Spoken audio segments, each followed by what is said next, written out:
सल्लल्लाहु अला ताहा खैरिल खल्क़ि व अहलाहा सल्लल्लाहु अला ताहा खैरिल खल्क़ि व अहलाहा।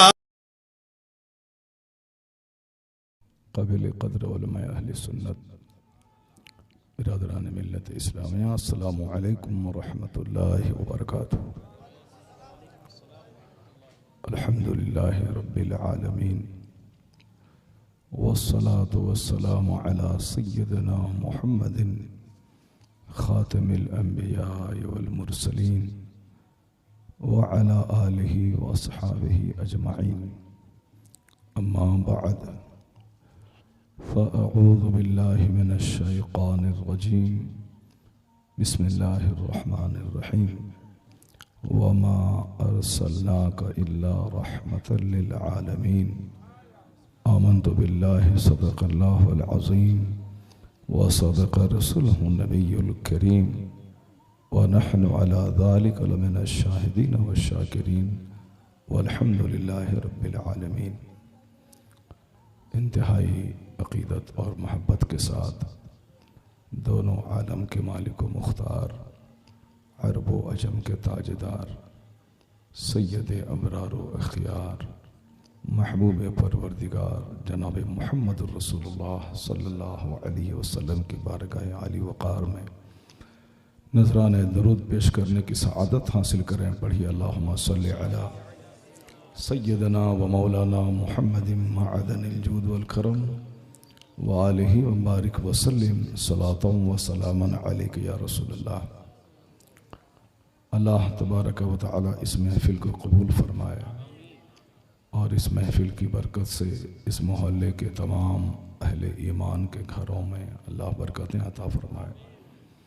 ज़ाहिर सी बात है, ज़मीन का वो ख़ित्ता जिस पर चंद लोग बैठकर अल्लाह का ज़िक्र करते हैं, दूसरे ख़ित्तों पर फ़ख्र महसूस करता है कि मुझ पर ऐसे लोग बैठे थे, ऐसे लोग गुज़रे थे जिन्होंने रब्बे करीम का ज़िक्र किया था। जिस तरह किसी के घर में कोई आलिम आ जाएं, मशाइख आ जाएं, मुत्तकी परहेज़गार लोग आ जाएं, इमाम मस्जिद आ जाएं, तो वह दूसरे घर वालों पे फ़ख्र महसूस करते हैं कि मेरे घर में शेख़ वक्त आया है, आलिम बाअमल मेरे घर में कदम रख दिए। तो उसी तरह जिस जगह बैठकर चंद लोग अल्लाह का नाम लेते हैं, अल्लाह के महबूब का ज़िक्र करते हैं, तो वह जगह दूसरी जगहों से कहती है कि मैं तुम्हारे मुकाबले में ज़्यादा खुश नसीब हूँ कि आज मुझ पर चंद लोग बैठकर अल्लाह का नाम लिया। तो जिस जगह आप बैठे हुए हैं, यहाँ ज़मीन भी मुस्कुरा रही है और आसमान से नूर की बारिश भी हो रही है, चूँकि हदीस पाक में आया है कि जहाँ चंद लोग बैठकर अल्लाह का ज़िक्र करते हैं, उस महफ़िल को चारों तरफ से फरिश्ते घेर लेते हैं। अल्लाह सच्चा, अल्लाह के रसूल सच्चे, अल्लाह के रसूल की सारी बातें सच्ची। अब किसी को यकीन आए ना आए, वह दिल का बीमार तो हो सकता है, लेकिन रसूल पाक की बात में कोई फ़र्क नहीं पड़ सकता। हुजूर फरमाते हफ़्फ़त अलैहिमुल मलाइका, उस महफिल को चारों तरफ से फरिश्ते घेर लेते हैं और उस पर सकीना नाजिल होता है।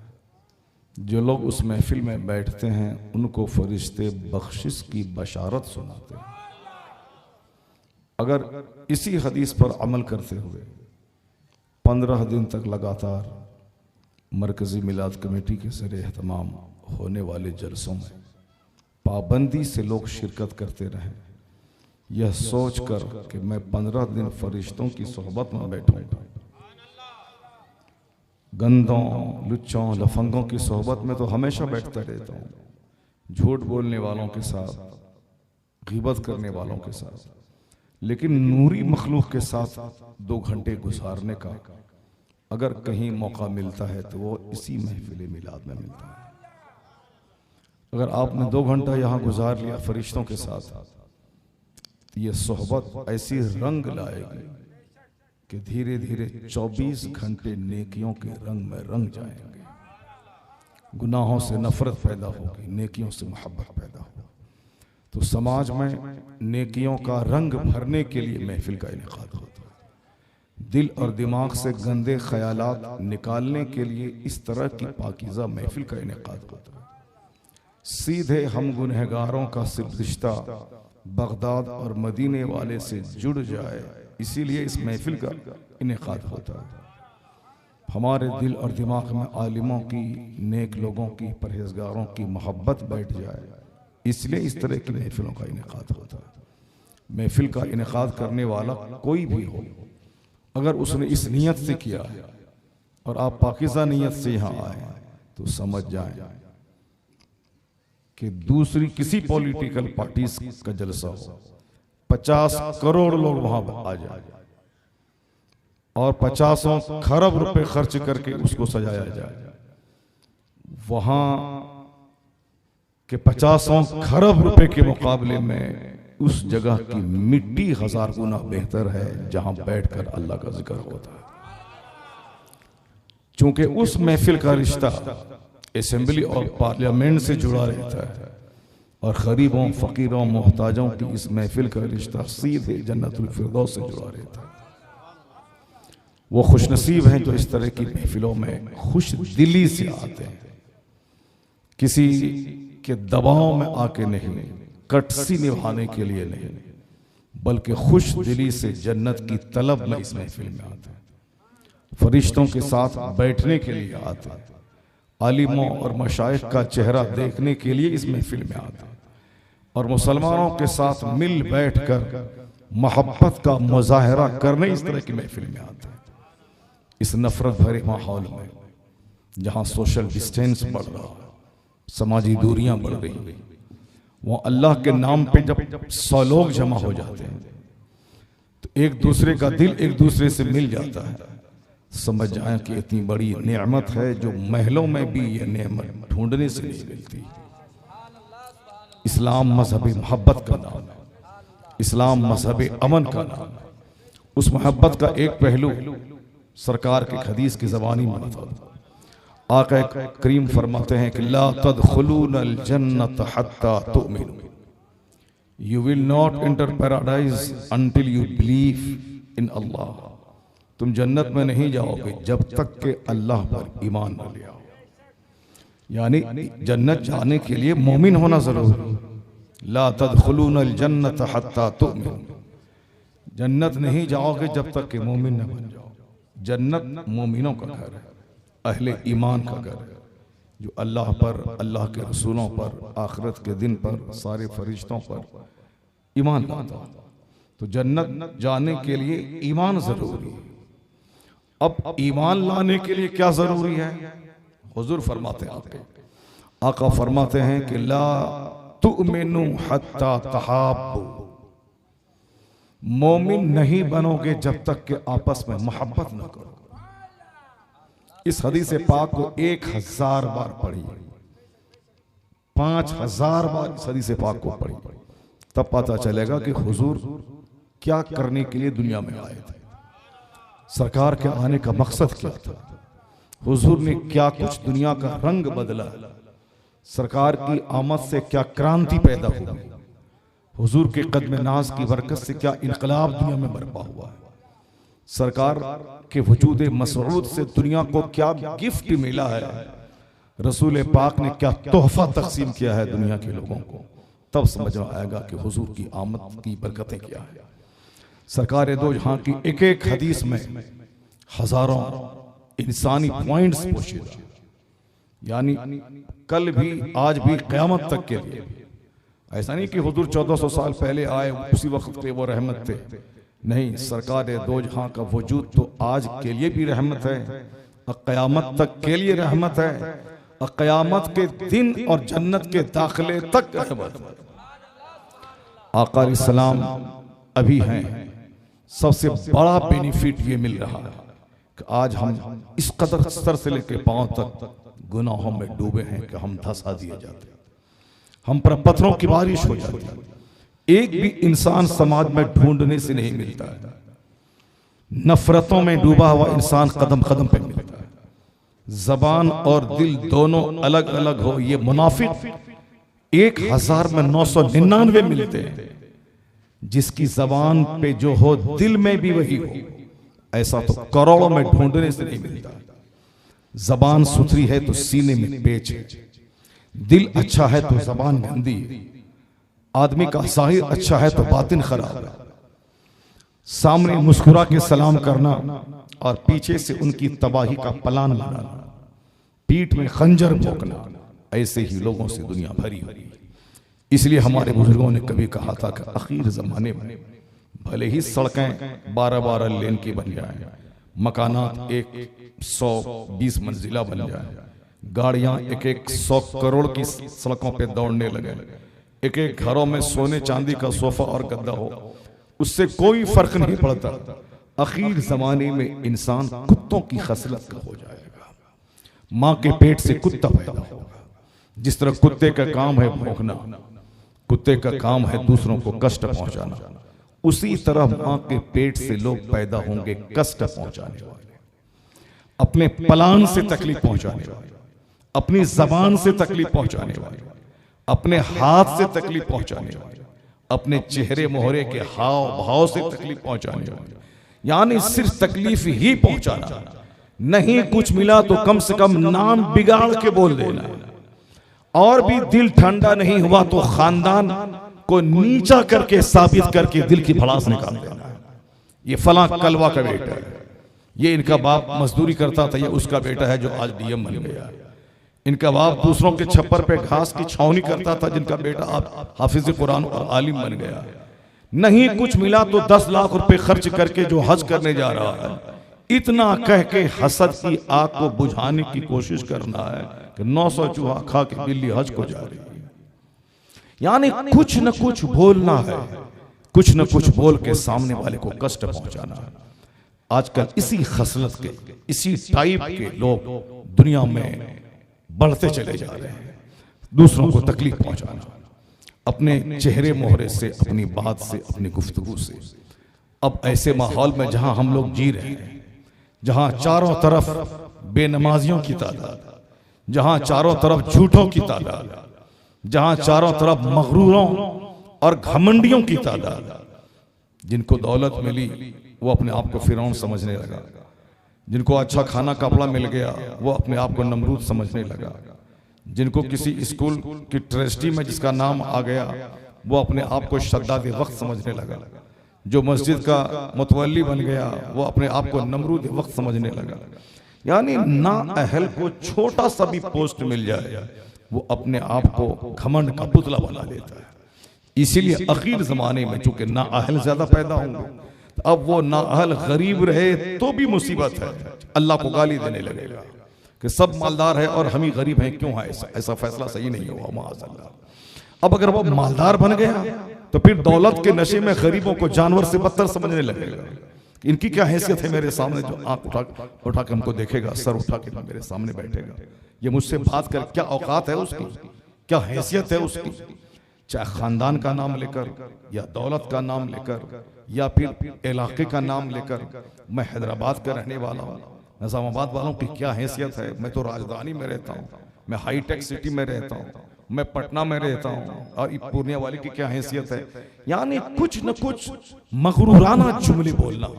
मैं शहर में रहता हूँ, ये देहाती क्या जाने गया, ये देहाती देहाती ही रहेगा, शहरी शहरी ही रहेगा। देहात वाला बोलेगा ये शहरी क्या जानने गया। देहात में जो सुकून है, अमन है, मोहब्बत है, प्यार है, वहां पे साहब देहात वालों का सलाम वो नाश्ता होता है, और शहर वालों की मेजबानी एक पान एक चाय। यानी कुछ न कुछ कह के दूसरों को तकलीफ पहुंचाना, घमंड का पुतला बन जाएगा। ना अहल अगर गरीब बना तो भी काफिर हो जाएगा, और ना अहल अगर मालदार बना तो भी काफिर हो जाएगा। यानी ना अहली इतनी बड़ी मुसीबत है, ना अहल अगर आलिम बन जाए तो हदीस पाक में आया है ववासिउल इल्म इंद गैर अहलिही का मुक़ल्लिदिल खनाज़िरी लुलु वज़हब। हुजूर फरमाते हैं कि ना अहल को इल्म सिखाना ऐसा है जैसे खिंजीर के गले में हीरे मोती का हार डाल देना। सुअर के गले में हीरे का हार, सोने का हार जेब नहीं देता। तो जो ना अहल है, जिनकी सरिश्त नापाक, जिनकी तबीयत नापाक, जिनकी फितरत नापाक, जिनके अंग अंग में खिलासत भरी, वो अगर इल्म हासिल कर लिया तो सिवाय इल्म दीन के अपमान और इंसल्ट के कुछ नहीं करेगा। उनको देखने के बाद मुमकिन है कि नमाजी बेनमाजी हो जाए, उनको देखने के बाद एक मुत्तकी फासिक व फाजिर हो जाए। उनकी वजह से इल्म दीन से नफरतें लोगों को होने लगे। जिस तरह आम तौर पर अगर कोई मौलाना मौलवी बनने के बाद नमाजों की पाबंदी न करे तो सामने वाला जाहिल बोलेगा ये पढ़ लिखने के बाद भी नहीं नमाज पढ़ता है, इसका मतलब है कि नमाज पढ़ना उतना जरूरी नहीं है जितना मुझको समझाया जा रहा है। इसकी वजह से एक फर्जियत को हल्का समझा गया। फर्जियत की तखफीफ और तनकीस एक आदमी के दिल में पैदा हो गई, जहां इल्म दीन की बेपनाह फजीलतें हैं कि एक आलिम 1000 इबादत गुजार के मुकाबले में शैतान पे भारी होता है। यानी 1000 सजदा करने वाला, 1000 रोजा रखने वाला, रात रात भर जाकर इशराक चाश्त अवाबीन पढ़ने वाला, और एक तरफ वो है जो इल्म दीन बच्चों को सिखाने वाला और खुद कुरान हदीस पढ़ के इल्म सीखने वाला, या एक हो उन 1000 इबादत गुजार पे भारी होता है। हुजूर फरमाते हैं कि आलिम की फजीलत फजलुल आलिम अलल आबिद का फजली अला अदना को। एक आलिम की फजीलत पे आखिरी हदीस सुन ले। हुजूर ने फरमाया कि एक आलिम की फजीलत इबादत गुजार पर, आम आदमी पर नहीं। आम लोग जो खाते कमाते हैं, जिनको नमाज रोजे से ज्यादा सरोकार नहीं है, जुमा पढ़ लिया, ईद की नमाज पढ़ लिया, ईद मिलादुन नबी का झंडा उठा लिया, बाकी सारा काम काफिरों जैसा खाना पीना पहनना ओढ़ना, घर का माहौल कल्चर, बाल बच्चों को पालना, स्कूल भेजना, स्कूल से लाना, मौज मस्ती, सिनेमा, आतिशबाजी, मौज मस्ती, सब कुछ मुशरिकों जैसा। और मुसलमानियत इतनी है कि ईद का झंडा उठा लिया, ईद बकरीद की नमाज 2 रकात पढ़ ली, जुमा के दिन कभी मौका मिला चला गया, बस जन्नत उन्होंने खरीद ली। बाकी उसके घर में दीन नाम की कोई चीज नहीं है। ये हुआ जनरल कैटेगरी का मुसलमान।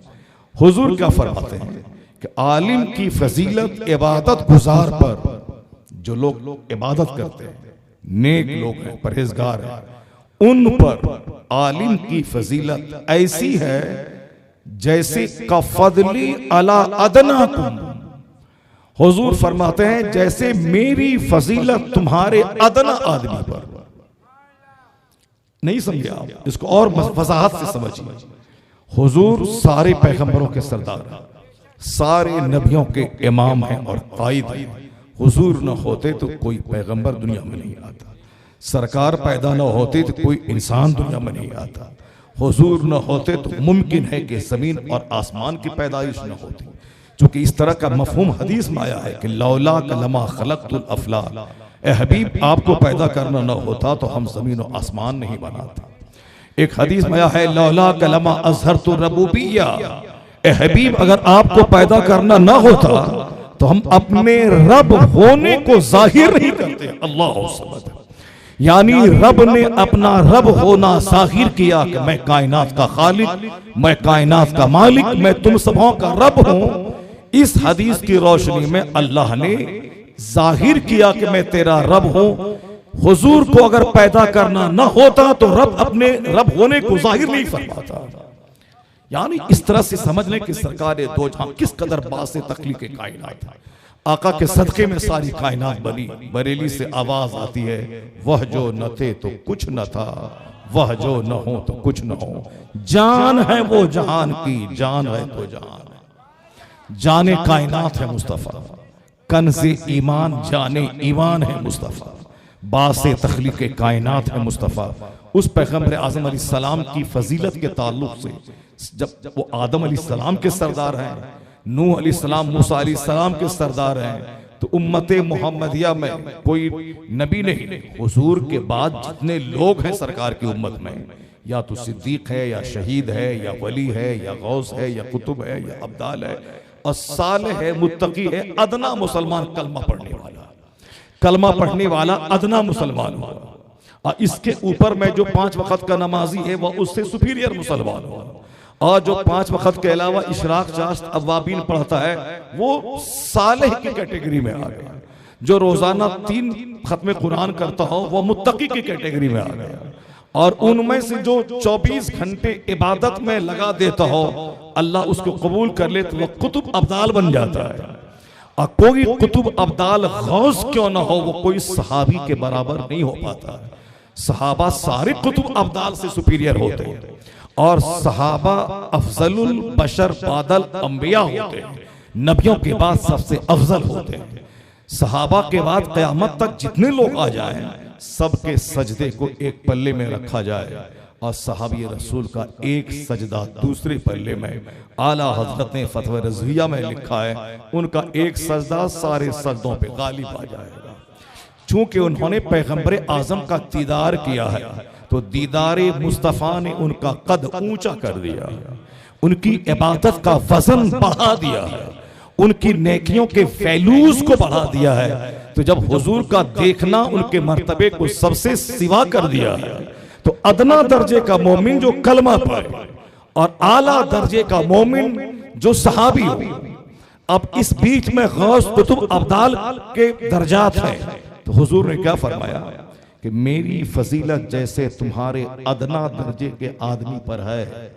हुजूर तो नबियों के सरदार हैं, लेकिन अदना दर्जे पर जो नबी को फजीलत है आका फरमाते हैं मेरी आलिम की फजीलत इबादत गुजार पर ऐसी ही है जैसे नबी की फजीलत अदना दर्जे के मुसलमान पर। अदना दर्जे के मुसलमान पर नबी की फजीलत करोड़ों गुना ज्यादा है।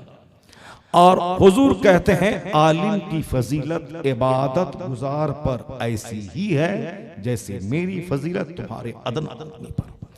इससे अंदाजा आप लगा लें कि एक आलिम रब्बानी का मकाम कितना बुलंद है। एक आलिम किराए के मकान पर है, एक आलिम की चप्पल टूटी रहे, एक आलिम के कपड़े में 50 पैबंद लगे रहे, उनके बाल बच्चों को ठीक से खाने को ना मिले, उनकी बीवी के पास पैबंद वाले कपड़े हो, उनके बाल बच्चे 3 टाइम नहीं 1 टाइम खाना खाते हो, उनके पास बहुत पैसे नहीं, पैसे को वो तरसते हो। लेकिन अगर वाकई वो आलिम है जिनको हुजूर ने आलिम कहा है, जो कुरान हदीस की रोशनी में आलिम है, आलिम का लिबास पहन लेना एक और है, आलिम की शक्लो सूरत बना लेना और है, हकीकत में आलिम का होना और है। जैसे डॉक्टर की कैटेगरीज होती है। एक MBBS डॉक्टर है, हमारे बिहार में बच्चा पैदा हुआ हैदराबाद में MBBS कॉलेज में उन्होंने एडमिशन किया, 5 साल पढ़ा, MBBS की डिग्री लिया, अब वो डॉक्टर बन गया है। और हमारे बिहार में ऐसा भी होता है कि एक आदमी 3 महीने तक किसी डॉक्टर के पास रह करके इंजेक्शन देना सीख गया और साहब के पानी चढ़ाना सीख गया, सलाइन चढ़ाना सीख गया और जख्म को थोड़ा फाड़ करके मवाद निकाल करके पट्टी लगाना सीख गया। अब वो झोले में डाइजीन है, केरोसिन है, पेट्रोल है और ये सब दवाई रख लिया, अब घूम रहा है बाइक से, तो ए डॉक्टर साहब, ए डॉक्टर साहब, ए डॉक्टर साहब, यानी डॉक्टर साहब हो गए। अब निजामाबाद में ऐसा होता है कि नहीं होता हमको मालूम नहीं है, लेकिन हम अपने बिहार की बात कर रहे हैं। ऐसा नहीं, बिहार ही पूरी दुनिया में ऐसा होता है। डॉक्टर साहब बड़े भी होते हैं, छोटे भी होते हैं, गांव घर में घूमने वाले भी होते हैं। तो झोला छाप डॉक्टर उनको बोला जाता है, जो झोला में सारी दवाइयाँ रखता है और चल रहा है। अब वो भी डॉक्टर साहब, डॉक्टर साहब, डॉक्टर साहब, डॉक्टर साहब। अब जब डॉक्टर बनना इतना ही आसान है कि साहब 3 महीने रह के इंजेक्शन देना, सलाइन चढ़ना सीख ले और 2-4-10 दवाई का नाम लिख ले रजिस्टर में, ये पेट झड़ने की दवाई है, ये बुखार की दवाई है, ये कफ की दवाई है, लूज मोशन की दवाई है, ये साहब इंडाइजेशन बदहजमी की दवाई है। जिसको जनरल बीमारी जो होती है सबको जानता है कि पेट झड़ना, पैर में दर्द होना, दांत में दर्द होना, सर भारी होना, बुखार का हो जाना, थकावट का होना, कमजोरी का होना। अगर इसको 100 दवाई का नाम लिख ले, इंजेक्शन देना जान जाए, झोले में दवाई रखी, डॉक्टर साहब हो गया। क्या जरूरी है 5 साल तक कॉलेज में पढ़ने की, किताबों को रटने की, एग्जामिनेशन देने की, पास करने की? अगर ज्यादा कमजोर है तो 1-1 करोड़ रुपए डोनेशन देने की क्या जरूरत है? 10 बीघा जमीन बेच करके साहब कॉलेज में डोनेशन देना, 50 लाख रुपए ताकि बेटे का एडमिशन हो जाए, अमेरिका भेज के FRCS की डिग्री दिलवाना, अमेरिका पढ़े चाहे लंदन पढ़े, वहां से लौट के आएंगे डॉक्टर साहब और फिर 3 महीने में ही डॉक्टर बन जा रहा। फिर क्या जरूरत है अमेरिका जाने की, MBBS कॉलेज में जाने की? तो 2 ट्रक डॉक्टर, एक झोला छाप और एक डिग्री धारी डॉक्टर होता है। जिन्होंने 5 साल बाज़ाब्ता तालीम हासिल किया हो। अगर ये बात समझ में आ गई बात, तो फिर यही कैटेगरी यहाँ भी हुए कि जो आदमी अचानक 1 साल रहा, मौली साहब बन गया, दाढ़ी रख लिया, टोपी पहन लिया, पंजाबी पहन लिया, ये हमसे ज्यादा कीमती वाला वो गमछा रख लिया, कीमती कपड़ा, हम लोग तो साहब वो लेनिन का कपड़ा नहीं पहन पाते हैं, और हमारे बहुत सारे साथी हैं जो बिल्कुल 10-10 100 रुपए वाला, 5-5 हज़ार रुपए वाला जूता पहनते हैं। हम लोग साहब 50 रुपए का अंदर का बनियान पहनते हैं, वो 500-500 रुपए जौकी और मफ्टी कंपनी का बनियान अंदर में पहने रहते हैं। साहब हम लोग टाइटन की भी घड़ी नहीं पहनते 1000 रुपए की, और उनके पास राडो की घड़ी होती है। हमारे जो आसपास में बच्चे रहते हैं वो बोलते हैं हजरत आईफोन आप क्यों नहीं रखते हैं, आईफोन क्यों रखते हैं, वही सैमसंग आप इतने पैसे कमाते हैं, इतनी शोहरतें हैं साहब, एक रात में इतने हज़ार रुपए लोग आपकी खिदमत में पेश करते हैं, फिर आईफोन क्यों नहीं लेते हैं। ये देखिए हमारे पास 2 आईफोन है, वो दोनों फोन चोरी का आईफोन के बाद रहता है। वो एक फोन 10,000 का, एक फोन 20,000 का, 1,20,000 का फोन 10,000 में ले दुकान खरीद लिया, आईफोन है। अब उसको देखते हैं तो मुझको शर्म आती है, अपना सैमसंग का मोबाइल निकालने में शर्म आती है। कहाँ आईफोन, कहाँ सैमसंग का फोन, कहाँ आईफोन, कहाँ ओप्पो का फोन। यानी वो कौन लोग हैं जो अचानक 1-2 महीने में पढ़ने के बाद अब मौलवी की डिग्री हासिल करते हैं। अब मौलवी साहब हजरत, जब इतना ही आसान है हजरत बन जाना, जो 25 साल पढ़ा वो कैसा हजरत होगा। मिस्र जाने की क्या जरूरत है, अजहर जाने की क्या जरूरत है, अशरफिया जाने की क्या जरूरत है, मंजर इस्लाम जाने की क्या जरूरत है, 10-10 साल पढ़ने की क्या जरूरत है। तो जो फर्क डिग्री होल्डर और झोला छाप में, वही फर्क एक बासाफ्ता आलिम और झोला छाप आलिम में होता है। वही फर्क हकीकत में जो आलिम है, जिस पर आलिम का डिफिनेशन सादिर आता है कि आलिम है, वो किराए के मकान में रहे, चप्पल टूटी रहे, उनके कपड़े में 1000 पैबंद रहे, वह दाने दाने को तरस जाए, साइकिल पर चले, पैदल चले, उसका मकाम इतना बड़ा है कि हुजूर कहते हैं कि इबादत गुजार पे आलिम की फजीलत ऐसी है जैसे हुजूर की फजीलत अदना दर्जे के उम्मती पे। अल्लाह सब्र। एक आलिम रास्ते से गुजरते हैं तो समंदर की मछलियां उनके लिए दुआ करती हैं, सुराखों की चोटियां उनके लिए दुआ करती हैं। ये कोई ऐसा नहीं कि कोई फलसफा या कोई फिक्शन या कोई बनावट वाली बात मैं बोल रहा हूं, नहीं, सब हदीस पाक में आया है कि जब आलिम रास्ते से गुजरते हैं, यस्तगफिर लहू मा फिस समावाति वल अर्द, जमीन और आसमान के दरमियान जितनी चीजें हैं उसके लिए बख्शिश की दुआ करती हैं। यह हमारे बाप दादाओं ने जो आलिमों की इज्जत की, उसी इज्जत का आज भी असर है कि झोला छाप ही मौलवी क्यों न हो, वह भी मेरे नजदीक काबिले एहतराम हो जाता है। मैं भी उनका हाथ चूमता हूँ, पेशानी चूमता हूँ, अपने घर में बिठाता हूँ, उनसे दुआ की दरखास्त करता हूँ, अपने घर में लाके उनसे फातिहा पढ़वाता हूँ। ये उसी बाप दादाओं की खिदमतों का असर है जिन्होंने आलिम को अपने माँ बाप से ज्यादा सम्मान दिया कि माँ बाप मुझे पैदा करके मुझे परवरिश करते हैं, आलिम वो हैं जो कुरान हदीस सुना सुना के मुझको जन्नत का मुसाफिर बनाते हैं। ये एहसान इनका है जो मुझे सलीक़े हयात सिखाते हैं। एहसान है कि अपनी ज़बान से मुस्तफ़ा की हदीस बयान करते हैं। यह सरकार दो जहां का कलाम, अल्लाह का कलाम हमारे सामने रखते हैं। सबको अपनी अपनी फिक्र है। ये महफिले निकाह में खुतबे निकाह दें तो कहें हुजूर ने ये फरमाया है, जुमा का खिताब करें कहें हुजूर ने ये फरमाया है, ईदैन का खुतबा दें कहें हुजूर ने ये फरमाया है, इनके हुजरे में कोई जाके मुलाकात करें और वो कहें कि हुजूर ने ये फरमाया है। जो दीन की खिदमत अपनी जिंदगी का मिशन बना लेता है, वो अगर जर्रा हो तो अल्लाह उसे आफताब बना देता है। आज करोड़ों नाम के साथ लफ्ज़े रजा जुड़ा हुआ है। कमर रजा, एहसन रजा, मोहसिन रजा, अहमद रजा, हामिद रजा, मुनफ्फर रजा, नसीर रजा, शारिफ रजा, शारिक रजा, ये जो रजा रजा है, करोड़ों नाम के साथ लफ्ज़े रजा लगा हुआ है। हजारों मस्जिदों के नाम के साथ लफ्ज़ रजा लगा हुआ है। रजा जामा मस्जिद, रजा जामा मस्जिद। मदरसे के में रजा लगा हुआ है, मदरसा रज़विया, मदरसा रज़विया, रजा जामा मस्जिद, खानकाह रज़विया, कमर रजा, एहसन रजा, मोहसिन रजा। करोड़ों आदमी के नाम के साथ लफ्ज़ रजा लगा हुआ है। अहमद रजा अकेला था, लेकिन करोड़ों नाम के साथ रजा लगा। अहमद रजा एक आम खान पठान ज़ादा, एक आलिम था, लेकिन आज हजारों मस्जिदों, खानकाहों, मदरसों का नाम में लफ्ज़ रजा दाखिल हो गया है। आखिर इतनी इज्जत, इतना सम्मान किसके बदले में मिला है? हाँ, मैं 24 घंटे खाता पीता हूँ, अहमद रजा 24 घंटे मजहब की खिदमत करता था। मैं 8 घंटे की नींद लेता हूँ, सिर्फ 2 घंटे सोता था।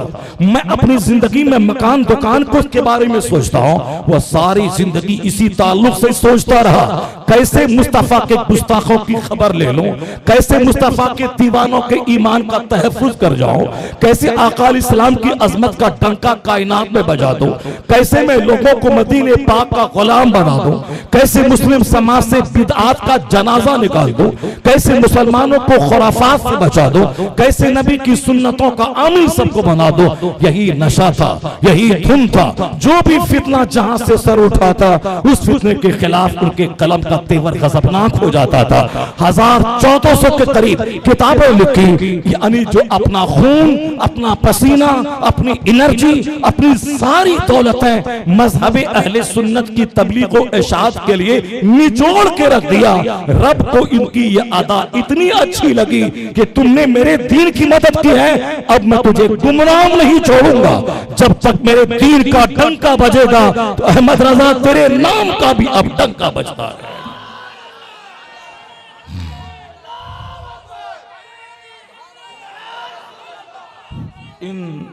इन तंसुरुल्लाह यंसुरकुम, इन तंसुरुल्लाह यंसुरकुम।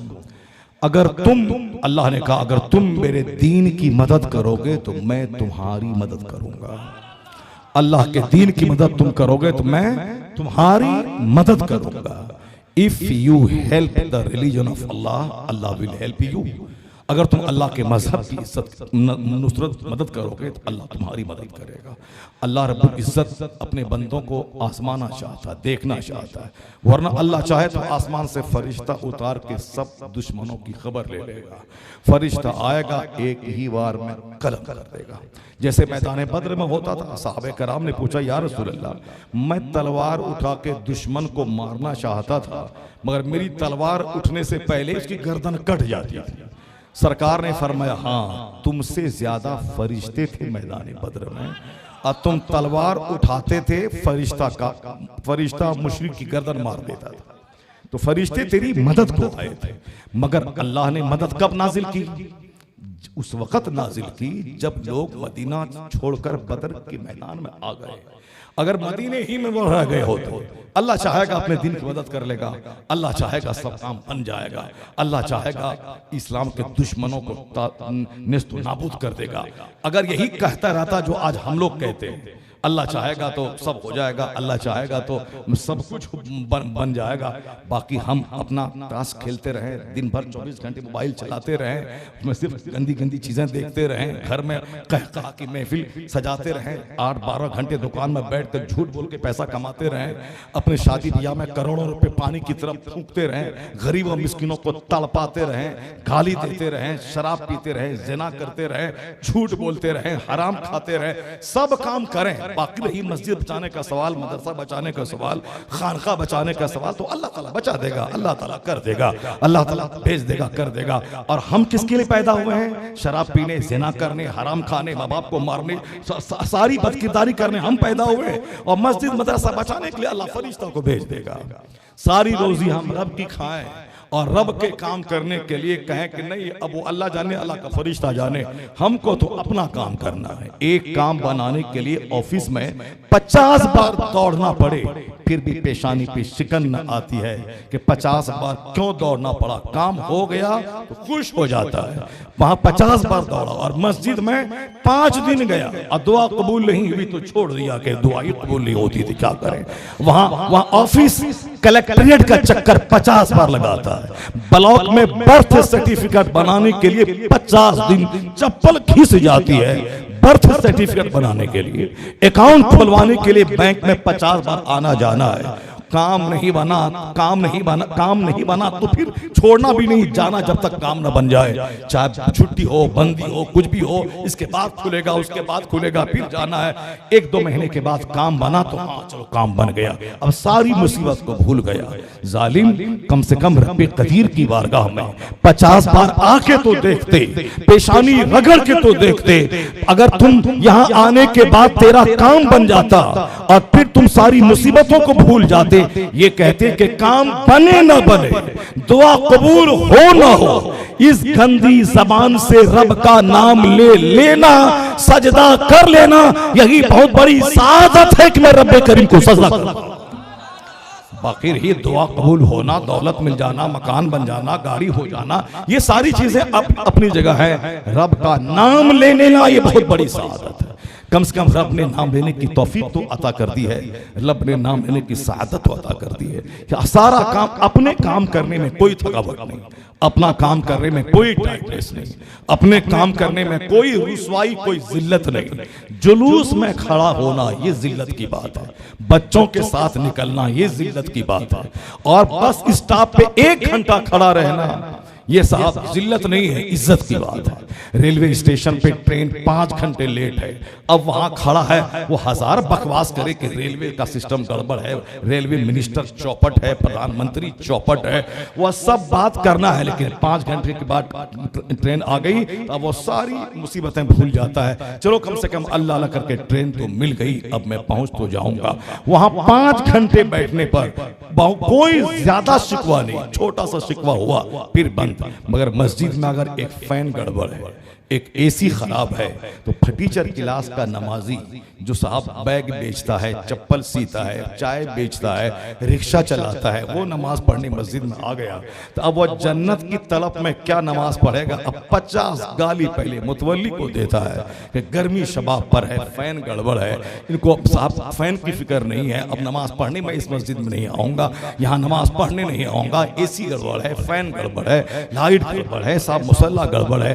अब 50 गाली देता है, नमाज पढ़ना छोड़ देता है। इसका मतलब ये निकला कि जन्नत मिले ना मिले, कम से कम अभी एसी चलनी चाहिए मस्जिद में, जन्नत मिले ना मिले अभी फैन चलना चाहिए मस्जिद में।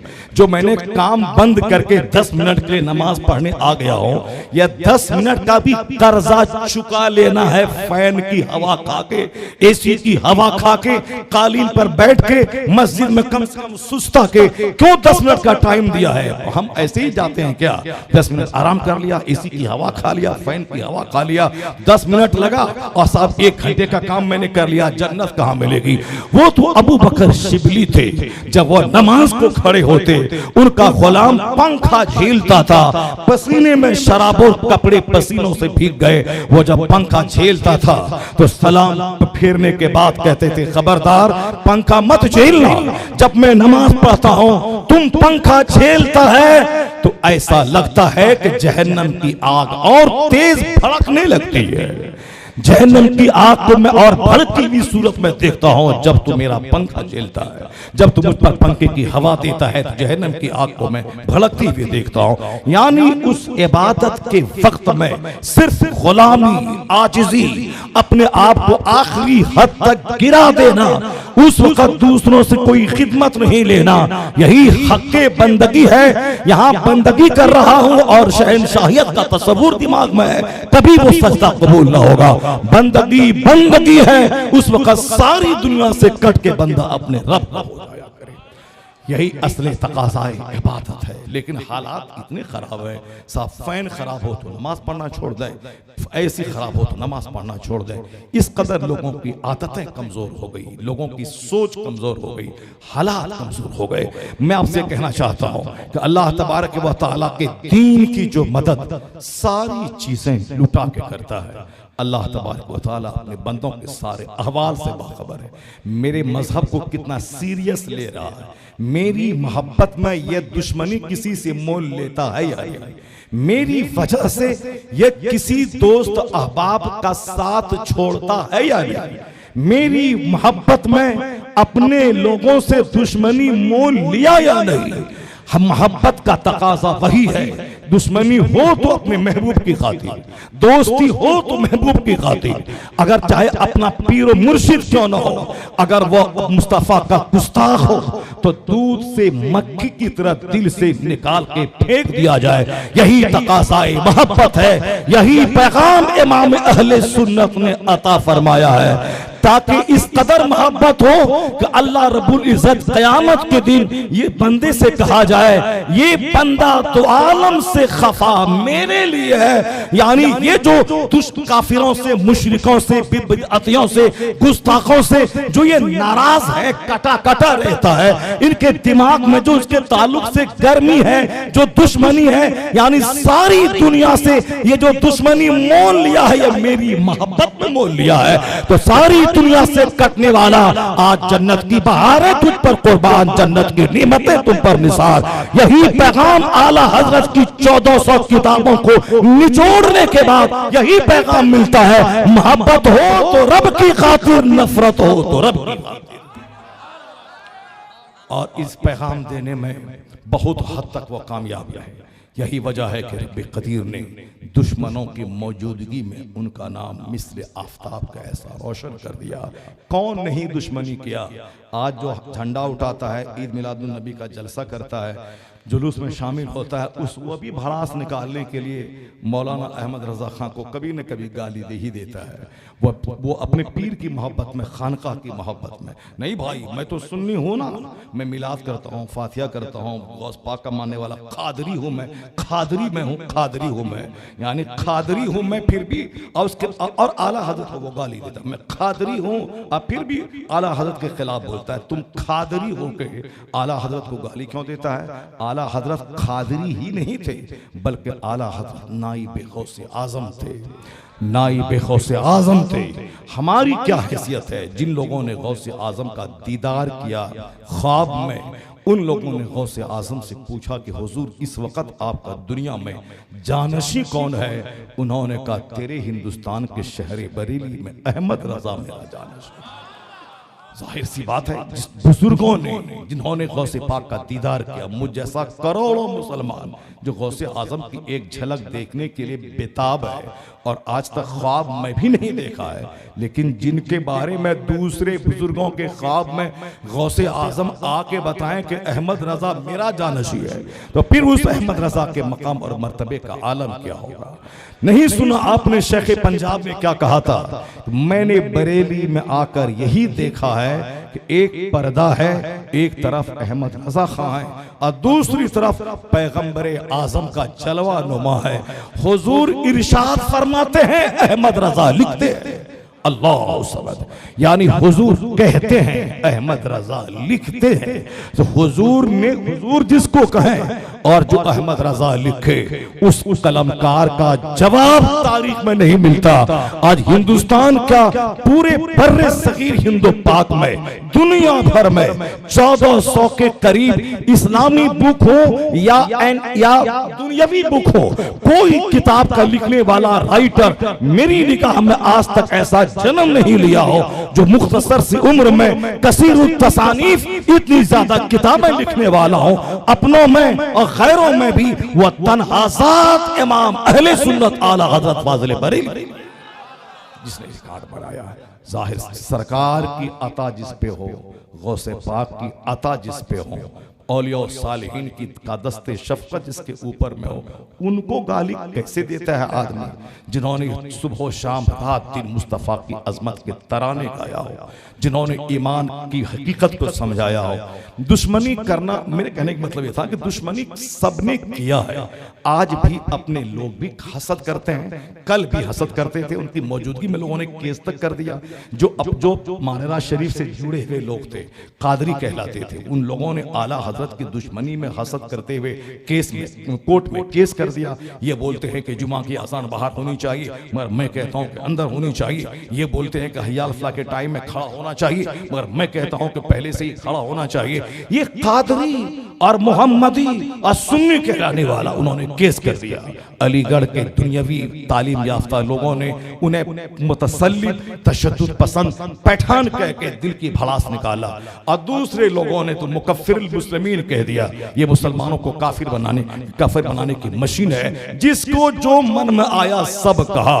लेकिन हुआ क्या, इतने दुश्मनों के बीच में अहमद रजा ऐसा आज मुस्कुरा रहा है जैसे कांटों के दरमियान कोई गुलाब मुस्कुरा रहा हो, जैसे सितारों की झुरमुट में कोई चांद मुस्कुरा रहा हो।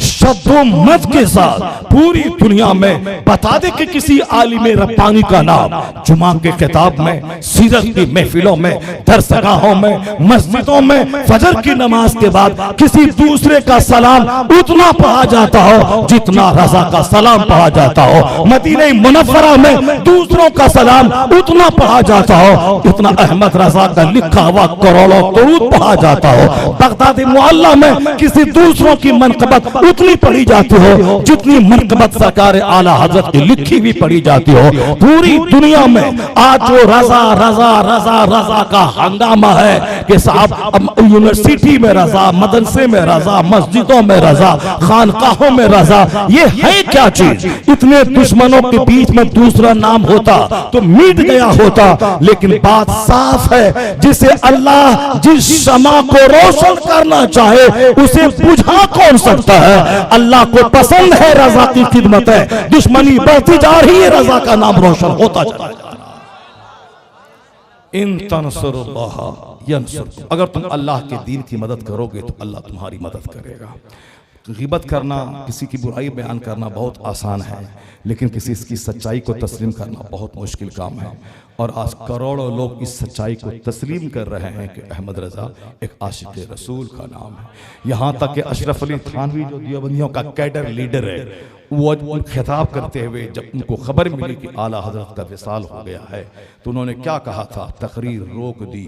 वो रोने जैसी सूरत बना के कहने लगे कि आज हिंदुस्तान से इल्म उठ गया, हिंदुस्तान से इल्म उठ गया। किसी ने कहा कि वो तो सारी जिंदगी आपको काफिर कहते रहे, आज उनके इंतकाल के बाद आप आंसू बहा रहे हैं और कह रहे हैं कि इल्म दुनिया से उठ गया।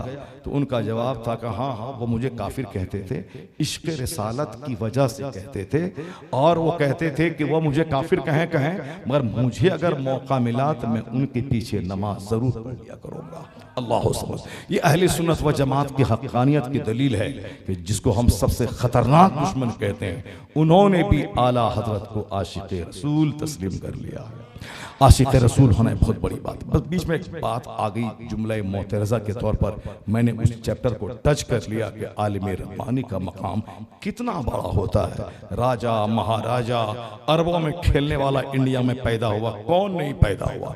एक एक राजा थे जिनके पास 100 गांव थे, एक एक राजा था जो पूरे स्टेट का मालिक था। बिहार का राजा, ग्वालियर का राजा, दिल्ली का राजा, चित्तौड़गढ़ का राजा, दक्कन का राजा, कितने राजा इंडिया में थे उस जमाने में। आला हज़रत के पीरियड में, आज से 100 साल पहले हिंदुस्तान राजाओं का मुल्क था, अलग अलग राजा थे, मगर आज एक यूनाइटेड हिंदुस्तान है, मुत्तहिदा हिंदुस्तान, जिसमें 25 से शायद स्टेट्स हैं, जिस हिंदुस्तान में 150 करोड़ की आबादी है। आज ये महान हिंदुस्तान की जो शक्ल नजर आ रही है, इस शक्ल में भी मुस्तफ़ा के गुलाम का हाथ है। राजाओं महाराजाओं जो टुकड़े टुकड़े में भारत बटाता, सबकी राजागिरी खत्म करके दिल्ली को राजधानी बना के पूरे हिंदुस्तान को एक अजीम हिंदुस्तान की शक्ल देने वाला कोई दूसरा नहीं था। हाफिज कुरान, आलिम दीन औरंगजेब सुल्तान मोहिउद्दीन था, जिन्होंने साउथ में 30 साल गुजार कर मुखालिफों के को चने चबाने पर मजबूर किए, अब पूरे हिंदुस्तान को यूनिट किया। जो मारा इंतकाल भी किया तो साउथ में, जिनकी कब्र भी है तो साउथ में, वो साउथ में 30 साल रहा मगर हिंदुस्तान के टुकड़े टुकड़े होने नहीं दिया। मानना पड़ेगा कि मुस्तफा का गुलाम जिस डायरेक्शन में जहां चला जाए, समाज में अमन, घर में अमन, मुल्क में अमन, या तोड़ने में विश्वास नहीं रखता या जोड़ने में विश्वास रखता। ये महान हिंदुस्तान, ये अजीम हिंदुस्तान, ये विशाल हिंदुस्तान, इसकी शक्ल देने में अगर किसी का हाथ है तो मुस्तफा के गुलाम का हाथ है। सच्चाई कोई मानेगा तब, वरना बकवास का कोई जवाब नहीं है। वो बोले रात नहीं है मैं नहीं मानूंगा, बोलते रहो। कोई बोले दिन नहीं है मैं दिन नहीं मानूंगा, कोई कुछ बोल के रह जाए। हाँ तुम दीवार से सर टकरा टकरा के मर जाओ, ये बोलते हुए मर जाओ कि दिन नहीं है। सारी दुनिया पागल तो कहेगी मगर तुम्हारी थ्योरी को तस्लीम नहीं करेगी। दुनिया उसी को तस्लीम करती है जो फैक्ट है, जो रियलिटी है, जो सच्चाई है, जो वास्तविकता है, जो हकीकत है, उसी को दुनिया मानती है। वरना आज तारीख को निचोड़ने ममोड़ने वाला, तोड़ने वाला, गंदी गंदी बातें बोलने वाला बहुत सारे लोग हैं, मगर बात वही सच्ची है जो सच्चाई से ताल्लुक रखती है। जरा गौर से सुनिएगा, उस जमाने में इतने राजा महाराजा थे, सबका सिक्का अलग, सबका दौर अलग, सब कुछ अलग। इतने राजाओं की मौजूदगी में सबकी राजाइयत खत्म हो गई, मगर अहमद रजा जो एक छोटे से खानदान का रहने वाला था, वह सारा राजा मिट गया। अहमद रजा की बादशाहत आज तक कायम है। अहमद रजा का ताजा गुलिस्ता है आज भी, यानी जिस तरफ देखे उनका गुलशन हरा भरा है। क्या बिहार, क्या उत्तर प्रदेश, क्या साउथ, क्या गुजरात, क्या राजस्थान, क्या हिंदुस्तान से बाहर उतना नाम रजा का हम नहीं लेते जितना पाकिस्तान में लोग लेते हैं, उतना हम नहीं काम करते जितना पाक के लोग करते हैं, उतना हम नहीं बोलते जितना अमेरिका में बोला जाता है, जितना हिंदुस्तान की दक्कन यूनिवर्सिटी में नाम नहीं लिया जाता, उतना अमेरिका की बर्कली मुल्क का नाम लिया जाता है। रब जिसे ऊंचा करना चाहे उसे कोई दबा नहीं पाएगा, और रब उसे ऊंचा करता है जो रब का कलमा बुलंद करता है, अल्लाह उसका नाम बुलंद। आलिम रब्बानी का मशगला ही यही होता है। सीरत की मजलिस हो तो अल्लाह ने ये कहा, जुमा की नमाज हो तो अल्लाह ने ये कहा, ईदैन के जलसे हो तो अल्लाह ने ये कहा। जो अल्लाह अल्लाह करता है अल्लाह ताला उसको ऐसी इज्जत देता है, लोग उससे चिढ़ें जलें। चूंटी को अल्लाह जबान दे के कहता है, तुम इस अल्लाह अल्लाह की बात बोलने वाले के लिए बख्शिश की दुआ किया करो। यस्तगफिर लहु मा फिस समावाति वल अर्द, जमीन और आसमान के दरमियान की सारी चीजें इनके लिए बख्शिश की दुआ करती हैं। अल्लाह तबारक व तआला हम सबों को इल्म दीन का एहतराम करने, आलिमों की बातें सुनने, उनकी खिदमत की तौफीक अता फरमाए। एक हदीस मैंने स्टार्ट की थी तमहीदी तौर पर गुफ्तगू करते हुए कि इस्लाम मज़हब मोहब्बत का नाम है। इस्लाम की बुनियादी तालीम में ही मोहब्बत शामिल है। जैसे गौर से देखिए, हुजूर ने क्या फरमाया, ला तदखुलूनल जन्नह, जन्नत नहीं जाओगे जब तक कि मोमिन नहीं बन जाओ। अब आगे अल्लाह क्या फरमाता है, वला तुमिनु हत्ता तहाब्बू, मोमिन नहीं बनोगे जब तक कि आपस में एक दूसरे से मोहब्बत न करो, एक दूसरे से मोहब्बत न करो। मोमिन नहीं बनोगे जब तक कि आपस में एक दूसरे से मोहब्बत न करो।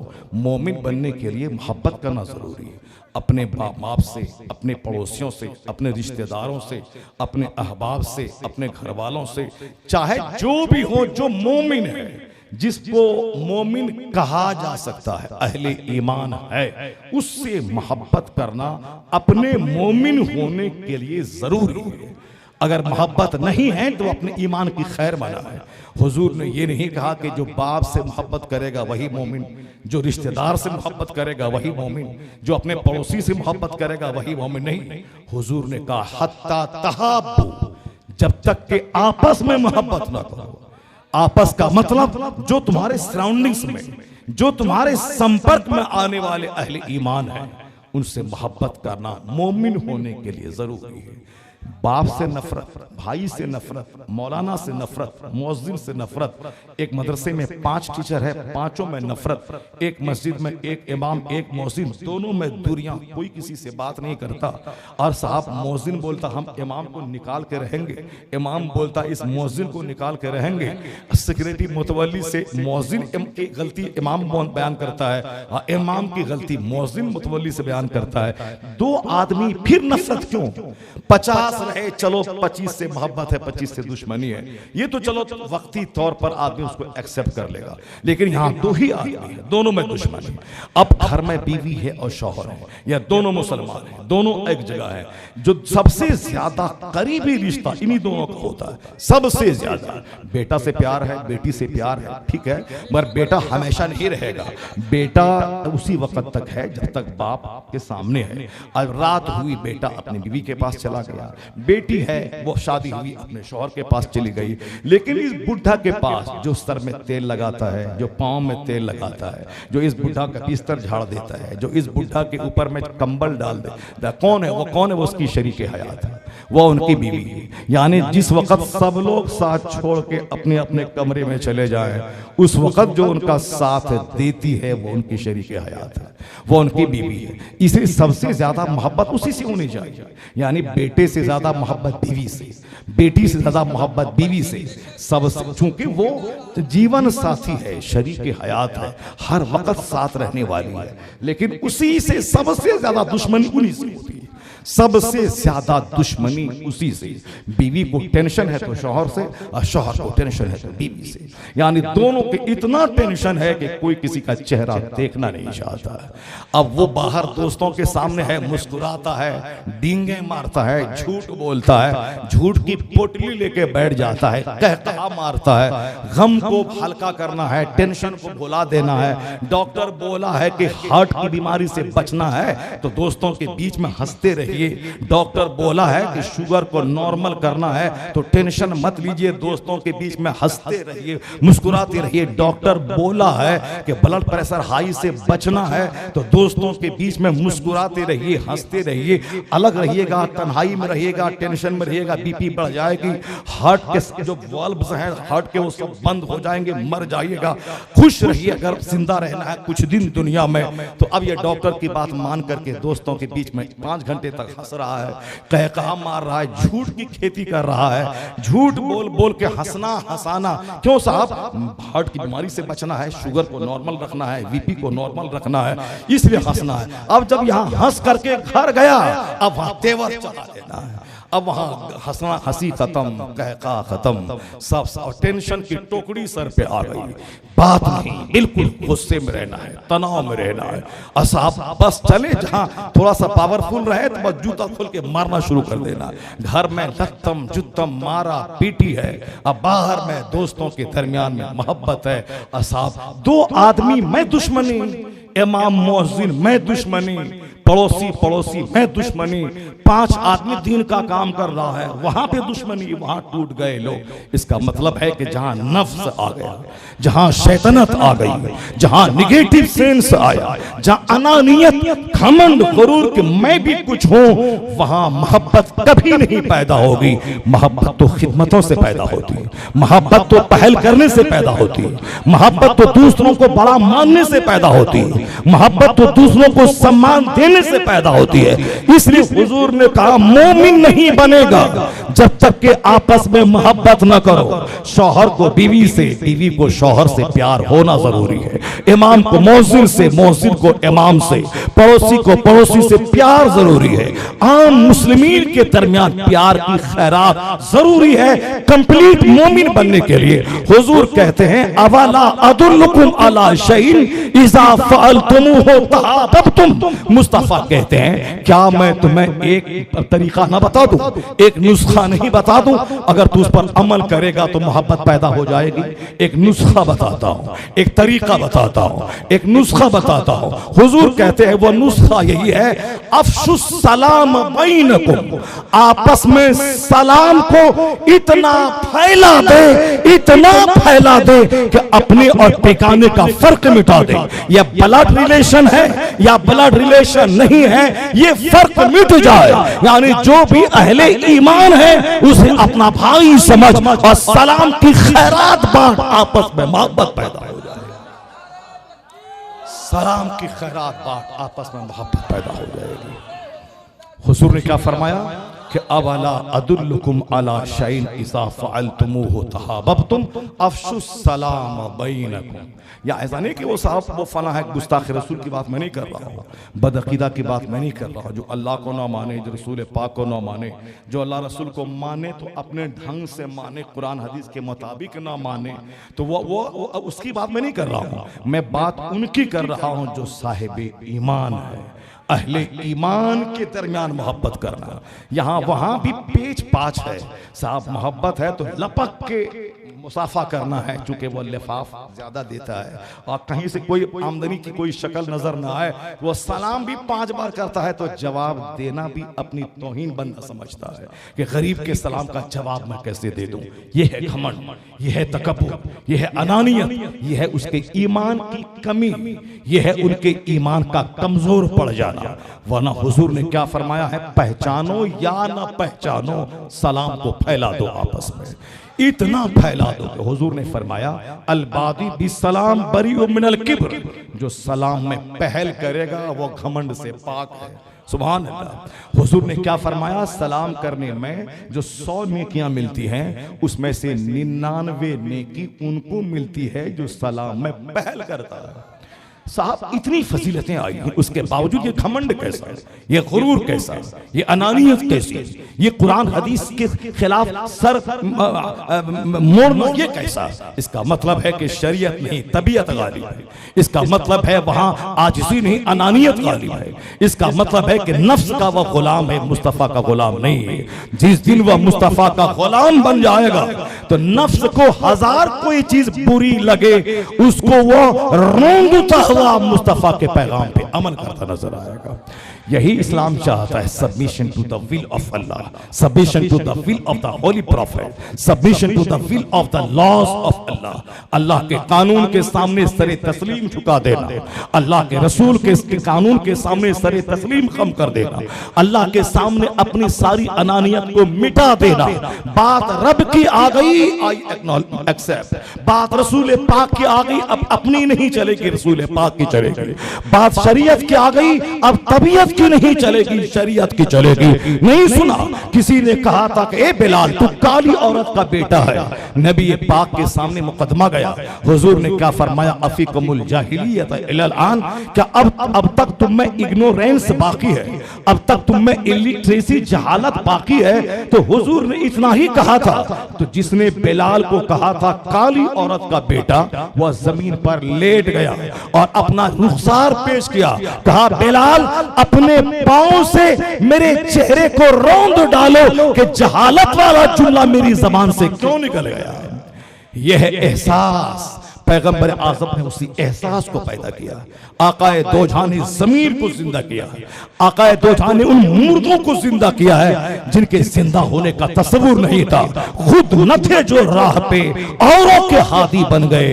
क्या नजर थी जिसने मुर्दों को मसीहा कर दिया, जिसके अंदर घमंड पिला हुआ था, जिनके अंदर गुरूर पिला हुआ था, जो कभी दूसरों की सरदारी को एक्सेप्ट न करता था, जो कभी दूसरों को सीना तान के चलना गवारा न करता था, जहां जबान के नाम पे नफरत थी, जहां इलाकायत के नाम पे नफरत थी, जहां कदम कदम पे नफरतों की खेती होती थी, कत्ल करना जिनकी सरिश्त में दाखिल था, मामूली सी बात पे हजारों का कत्ल आम होता था, थोड़ी थोड़ी सी बात पे तलवार नयाम से निकल जाती और पुश्ते के पुश्ते लग जाते थे, हजारों आदमी का कत्ल हो जाता था। वो आदमी का समाज था, वो नफरतों का समाज, नफरतों में डूबा हुआ समाज, एक दूसरे को जलील करने वाला समाज, तलवार की जबान समझने वाला समाज, ताकत में विश्वास करने वाला समाज।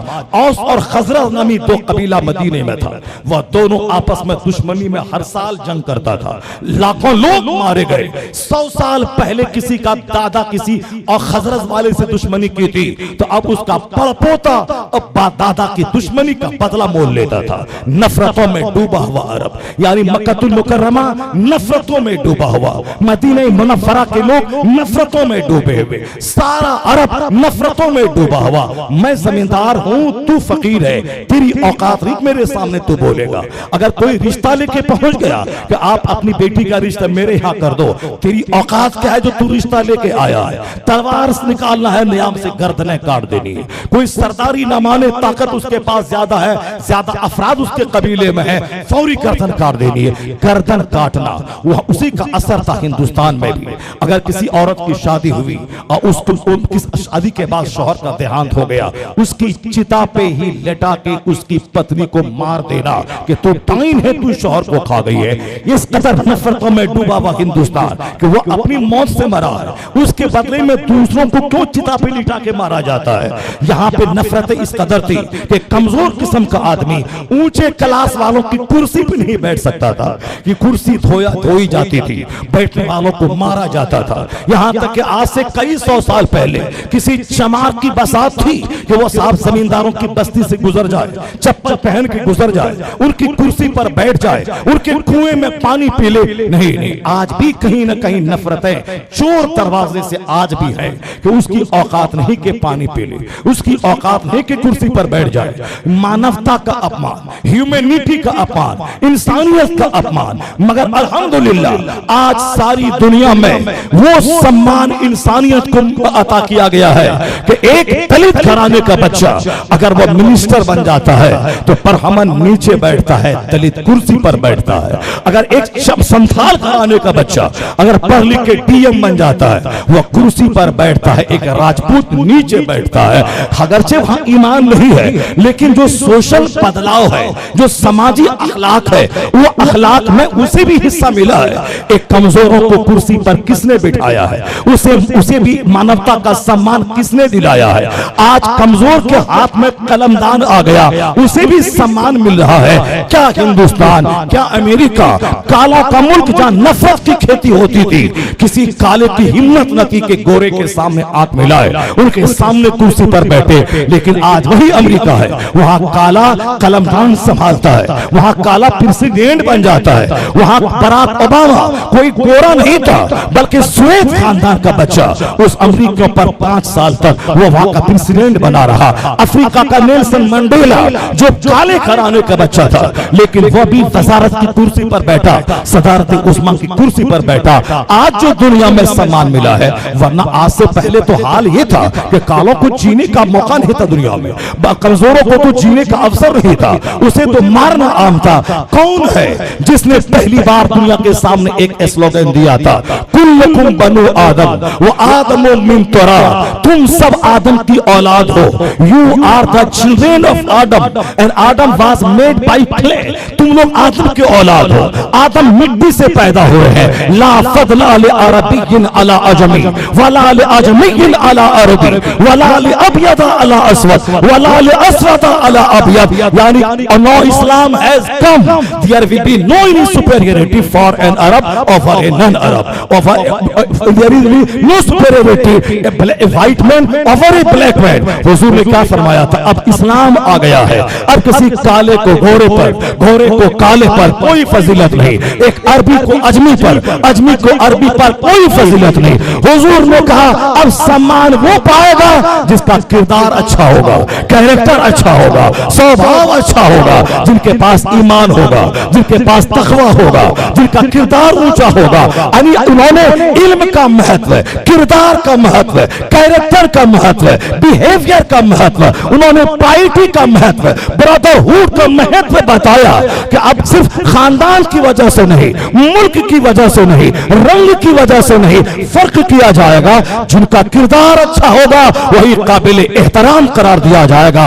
हुजूर ने बता दिया, काले को गुलाम बिलाल को सम्मान की कुर्सी पर बैठाया, उनके हाथ में झंडा दिया, पीछे अबू बकर खड़े हैं, पीछे उमर फारूक खड़े हैं, आगे बिलाल जा रहा है। ज़ैद इब्न हारिसा गुलाम था मुस्तफा का, उनका बेटा हारिसा का गुलाम उनका बेटा ज़ैद था, वह ज़ैद गुलाम था, उनका बेटा उसामा था, उसामा के हाथ में झंडा है और पीछे उमर फारूक आजम उनके सिपाही बन के जा रहे हैं। उसामा कमांडर बन के जा रहा है, बिलाल कमांडर बन के जा रहा है, फारूक आजम एक मुजाहिद बन के उनके मातहत में है। किसने? एक गुलाम के बेटे को मुजाहिद बनाया? किसने एक काले को गोरों का इमाम बनाया? मुस्तफा ने प्रैक्टिकल में इन कालों को सम्मान देके बताया। अब रंग देखकर सम्मान अपमान का फैसला ना होगा, काबिलियत देखकर, एबिलिटी देखकर, इल्म देखकर, तकवा देखकर। हुजूर का पैगाम था जो पूरे अरब में फैला, अजम में फैला, दुनिया भर में फैला।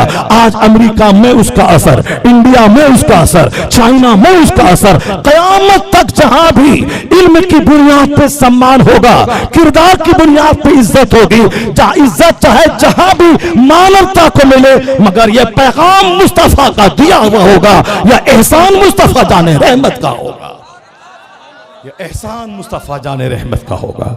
आकाए दो जहां एक मामूली इंसान का नाम नहीं था। सरकार दो जहां वो इंसान नहीं थे कि जो चाहा मुंह में जो आया सो बोल दिया। नहीं नहीं, बोलने से पहले अपनी औकात में आदमी को रहना चाहिए, बोलने से पहले अपनी हैसियत में आदमी को रहना चाहिए। जिनकी कोई हैसियत ना हो, ये चला है मुस्तफ़ा की अजमत को नापने के लिए।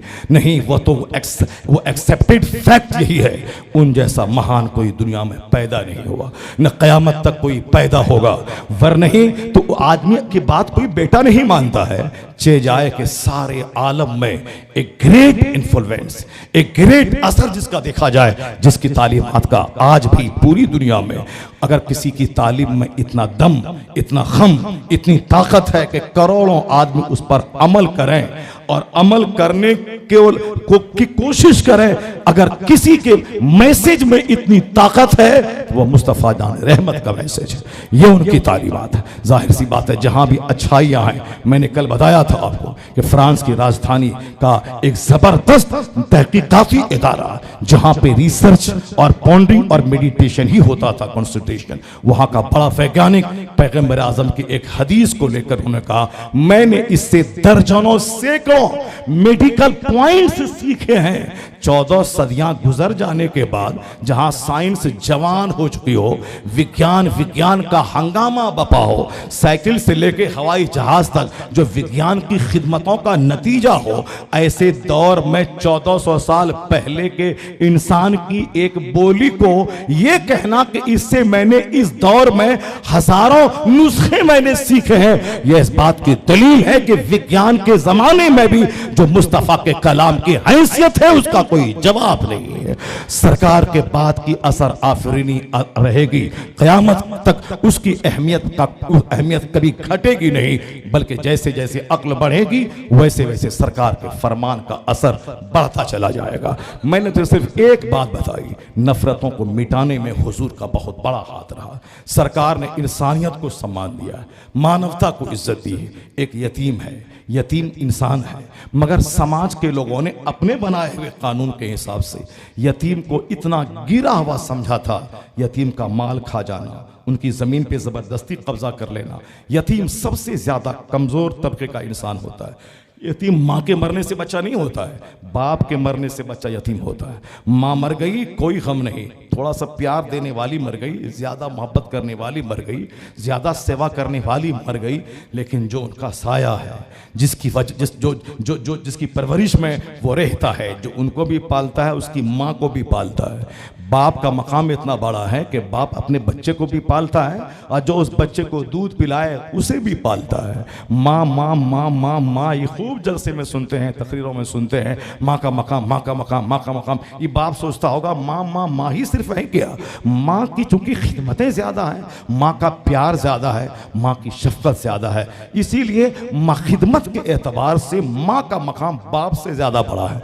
लेकिन इज़्ज़त और ताज़ीम के एतबार से बाप का मकाम माँ से ज़्यादा बड़ा है, चूँकि बाप माँ का भी मालिक है और उसका भी मालिक है, दोनों का मालिक है बाप। इसीलिए बाप जन्नत का दरवाज़ा है और दरवाजे के बगैर अंदर कोई दाखिल ही नहीं हो सकता है।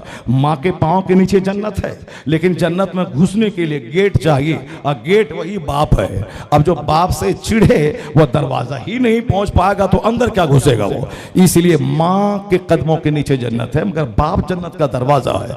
बहुत सारे बच्चे हैं जो बाप बाप से चिढ़ते हैं, बाप से बुग़्ज़ रखते हैं, माँ से प्यार करते हैं। चूंकि माँ का दिल सॉफ्ट होता है, वह माँ को गाली भी दे दे तो माँ माफ़ कर देती है, वह माँ को 2-4 तमाचा मार भी दे और पाँव पकड़ ले तो माँ माफ़ कर देती है। तो माँ चूंकि प्यार ही देना चाहती है, प्यार करने के लिए ही पैदा हुई है, इसीलिए माँ बच्चों की गलती को फौरी माफ़ कर देती है। लेकिन बाप अगर माँ की तरह प्यार देने लगे बच्चे को, कोई बच्चा डीएम नहीं बनेगा, कोई बच्चा स्कूल नहीं जाएगा, कोई बच्चा इंजीनियर नहीं बनेगा, कोई बच्चा अमेरिका जाके साइंटिस्ट नहीं बनेगा।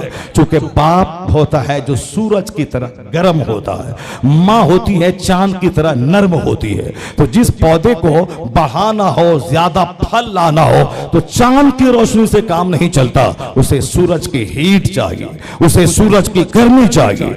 अगर बच्चा बोलेगा मैं स्कूल नहीं जाऊंगा, माँ बोलेगी ठीक है मत जाओ, मगर तुम रहो, मत जाओ। बच्चा बोलेगा अम्मी आज मैं स्कूल नहीं जाऊंगा, माँ बोलेगी ठीक है चुपके रहो, पापा गली में खेलो, अब अब्बू जब आएंगे तो अब्बू के सामने मत आना, अब्बू जब चले जाएं तब आ जाना। यानी माँ बच्चे को जाहिल रख सकती है बेजा गलत प्यार की वजह से। मगर बाप जहां देखा कि स्कूल खुला है, बच्चे नहीं गए हैं, 2-4 तमाचा गरमाता है, आल बेटा उसका जल्दी से बैग सूट पर आके भागता है स्कूल की तरफ। उस मार में दुश्मनी नहीं, उस मार में प्यार छुपा हुआ है, ताकि मेरा बेटा आज अगर जाहिल रहा तो कल सड़क छाप हो जाएगा, कल चप्पल सिएगा, कल साइकिल का पंचर बनाएगा, कल रिक्शा चलाएगा, कल ठेला चलाएगा, कल सड़कों के किनारे वो चश्मा और बनियान बेचेगा, किसी काबिल नहीं बचेगा। इसलिए बाप मारता भी है, स्कूल से वापस आने के बाद साथ में बिठा के खाना भी खिलाता है। और जहां बच्चा झूठ बोला 1 तमाचा बाप मारा, जहां गंदे बच्चों के साथ खेला 2 तमाचा लगाया। तो इस मार में प्यार छुपा है। 1 घंटे तक समझाना भी है और गाहे बगाहे एक तबीब की तरह कड़ी दवाई का भी इस्तेमाल करना है। ये बाप की कड़ी नजर, ये बाप की शफकत, ये बाप की गर्मी है जो एक बेटे को तपा के कुंदन बना देता है। बेटे को डॉक्टर बनाने में, इंजीनियर बनाने में माँ उसे कपड़ा पहना सकती है, सुबह 6 बजे आके नाश्ता खिला सकती है, उनके नाश्ता दान में नाश्ता भर सकती है, उसकी बोतल में पानी दे सकती है, मगर बाप की तरह हीट नहीं दे सकती। तो माँ का भी अलग रोल है, बाप का भी अलग रोल है। इसलिए हुजूर ने फरमाया, फरमान की रोशनी में माँ की खिदमत ज्यादा, बाप का एहतराम ज्यादा। और माँ के कदम के नीचे अगर जन्नत है तो बाप जन्नत का दरवाजा है, अंदर घुसने के लिए उसी दरवाजे से दाखिल होना पड़ेगा। और हुजूर ने ये नहीं कहा कि माँ की दुआ औलाद के हक में कभी रद्द नहीं होती, ये नहीं कहा, क्योंकि माँ तो दुआ देने के लिए ही पैदा हुई है। वह माँ को मारेगी तो माँ बोलेगी ए अल्लाह मेरे बेटे को तबाह मत करना। वह माँ को गाली भी देता है, बच्चा है बुढ़ी मेरी बीवी को ठीक से रखना वरना मार के खाल खींच लेंगे, माअल्लाह गंदी बात है बेटा बोलता है, मगर वो माँ है बेचारी, वो साहब अपने बेटे को माफ करती है, इलाही मेरा बेटा नहीं जानता है, ये बदमाश है, ये बदजबान है, ये बद अखलाक है, ये अल्लाह तू माफ कर दे। वो ऐसी दुआ करना उसकी आदत है, जो हर वक्त दुआ करे वो दुआ कबूल नहीं होती है। अब कोई आ गया हजरत और जबरदस्ती हाथ लिया, सर पे रख दिया, खींच करके हाथ को जबरदस्ती खींचा, यहाँ सर पे रख दीजिए, उस हाथ के रखने से कुछ नहीं होगा। सरकार ताजुल शरिया बड़े नाराज होते थे जब कोई उनकी चप्पल खींचता, कोई तौलिया खींचता, कोई कपड़ा खींचता, कोई मुसल्ला खींच रहा है। हम तो वो मंजर देखे हैं कि बरेली शरीफ में जो आपका घर है, कोई घर की खिड़की को खींच रहा है, कोई लोहा को खींच रहा है, कोई सरिया खींच रहा है, कोई दरवाजा खींच रहा है। ऐसी मोहब्बत के दरवाजे को चूमे, खिड़की के लोहे को चूमे, खिड़की के पल्ले को चूमे, मुसल्ला को चूमे, वहां की चौखट को चूमे, ऐसी दीवानगी इस माजी करीब में सिवाय ताजुल शरिया के किसी दूसरे मुर्शिद में नहीं देखी। ऐसी दीवानगी जो उनके मानने वालों में थी, मगर वो नाराज होते थे, कहते थे ये जहालत है, ऐसा मत करो, तुम्हें मुलाकात करनी है सामने से आओ, मुलाकात करो अब फिर जाओ। ये क्या तरीका है, कपड़ा खींचना, पगड़ी खींचना, मुसल्ला खींचना, दरवाज़ा खींचना, ये जाहिरों का काम है। ये ज़बरदस्ती से दुआ नहीं होती है, हजरत सर पे हाथ रख दें। दुआ कहाँ होती है? हुजूर ने क्या फरमाया कि सलासतु दावातिन मुस्तजाबातुन, 3 दुआएं हैं जो कबूल होती ही होती है। दावतुल मजलूम, दावतुल मुसाफिर व दावतुल वालिद औलादी लिवलदी। यानी हुजूर ने फरमाया एक मुसाफिर की दुआ, कबूल होती है। मुसाफिर जो अपने घर से दूर रहता, सफ़र की कुल्फत, सफ़र में परेशानियां होती हैं, अब उस परेशानी के आलम में जो हलाल खोर मुसाफिर दुआ कर दे वो दुआ कबूल होती ही होती है। और एक दुआ है मजलूम की दुआ, यानी जिस पर जुल्म हुआ हो, कोई उसको बेकसूर गाली दे दे, बेकसूर कोई एक तमाचा मार दे, बेकसूर फुसताने लगे, कोई कसूर नहीं था मगर ये जबरदस्ती धौंस जमा रहा है, उसके इज्जत से खेल रहा है, नाम बिगाड़ के बोल रहा है, उनकी प्रॉपर्टी पे कब्जा कर रहा है, उनको घर से भगा रहा है, उनको कुर्सी से उठा रहा है, यानी जो मजलूम है, जिन पर जुल्म हुआ हो, हुजूर फरमाते हैं मजलूम की दुआ और अल्लाह के अर्श के बीच में कोई पर्दा नहीं रहता है, कोई पर्दा नहीं। मजलूम की दुआ कबूल होती ही होती है। जिस तरह हिंदुस्तान के 30-35 करोड़ लोग जब बार बार इस पर टॉर्चर होगा, जुल्म होगा, नहीं है इसके पास डिफेंस करने की सलाहियत, लेकिन अगर वाकई इस पर जुल्म जिस दिन हो जाएगा और जुल्म हद से सिवा हो जाएगा और जिस दिन यहां दिल से धुआं निकलेगा, इलाही मैं मजलूम हूं, मुझ पर जुल्म हो रहा है, अल्लाह की कसम एक मजलूम की दुआ रद्द नहीं होती। इसलिए खबरदार, कभी मायूस होने की जरूरत नहीं है, बल्कि अल्लाह की इबादत, अल्लाह को सजदा और अपने अखलाक और अपने आदतें, अपने अतवार को सुधारने की, संवारने की जरूरत है। अपनी फिक्र करें। और जिस दिन जुल्म हद से सिवा हुआ, एक धुआं है जो दूसरों के चमन को जला के राख कर देगा। इसलिए कि एक मजलूम की दुआ और अल्लाह के अर्श के बीच में कोई पर्दा नहीं होता है। मजलूम की दुआ निकलती है, जालिमों का खरमन जल के राख हो जाता है। और यह विश्वास है, और हम आए दिन दुनिया को देखते रहते हैं किस कदर जालिमों को तबाह करने का सामान 24 घंटे दुनिया में हो रहा है।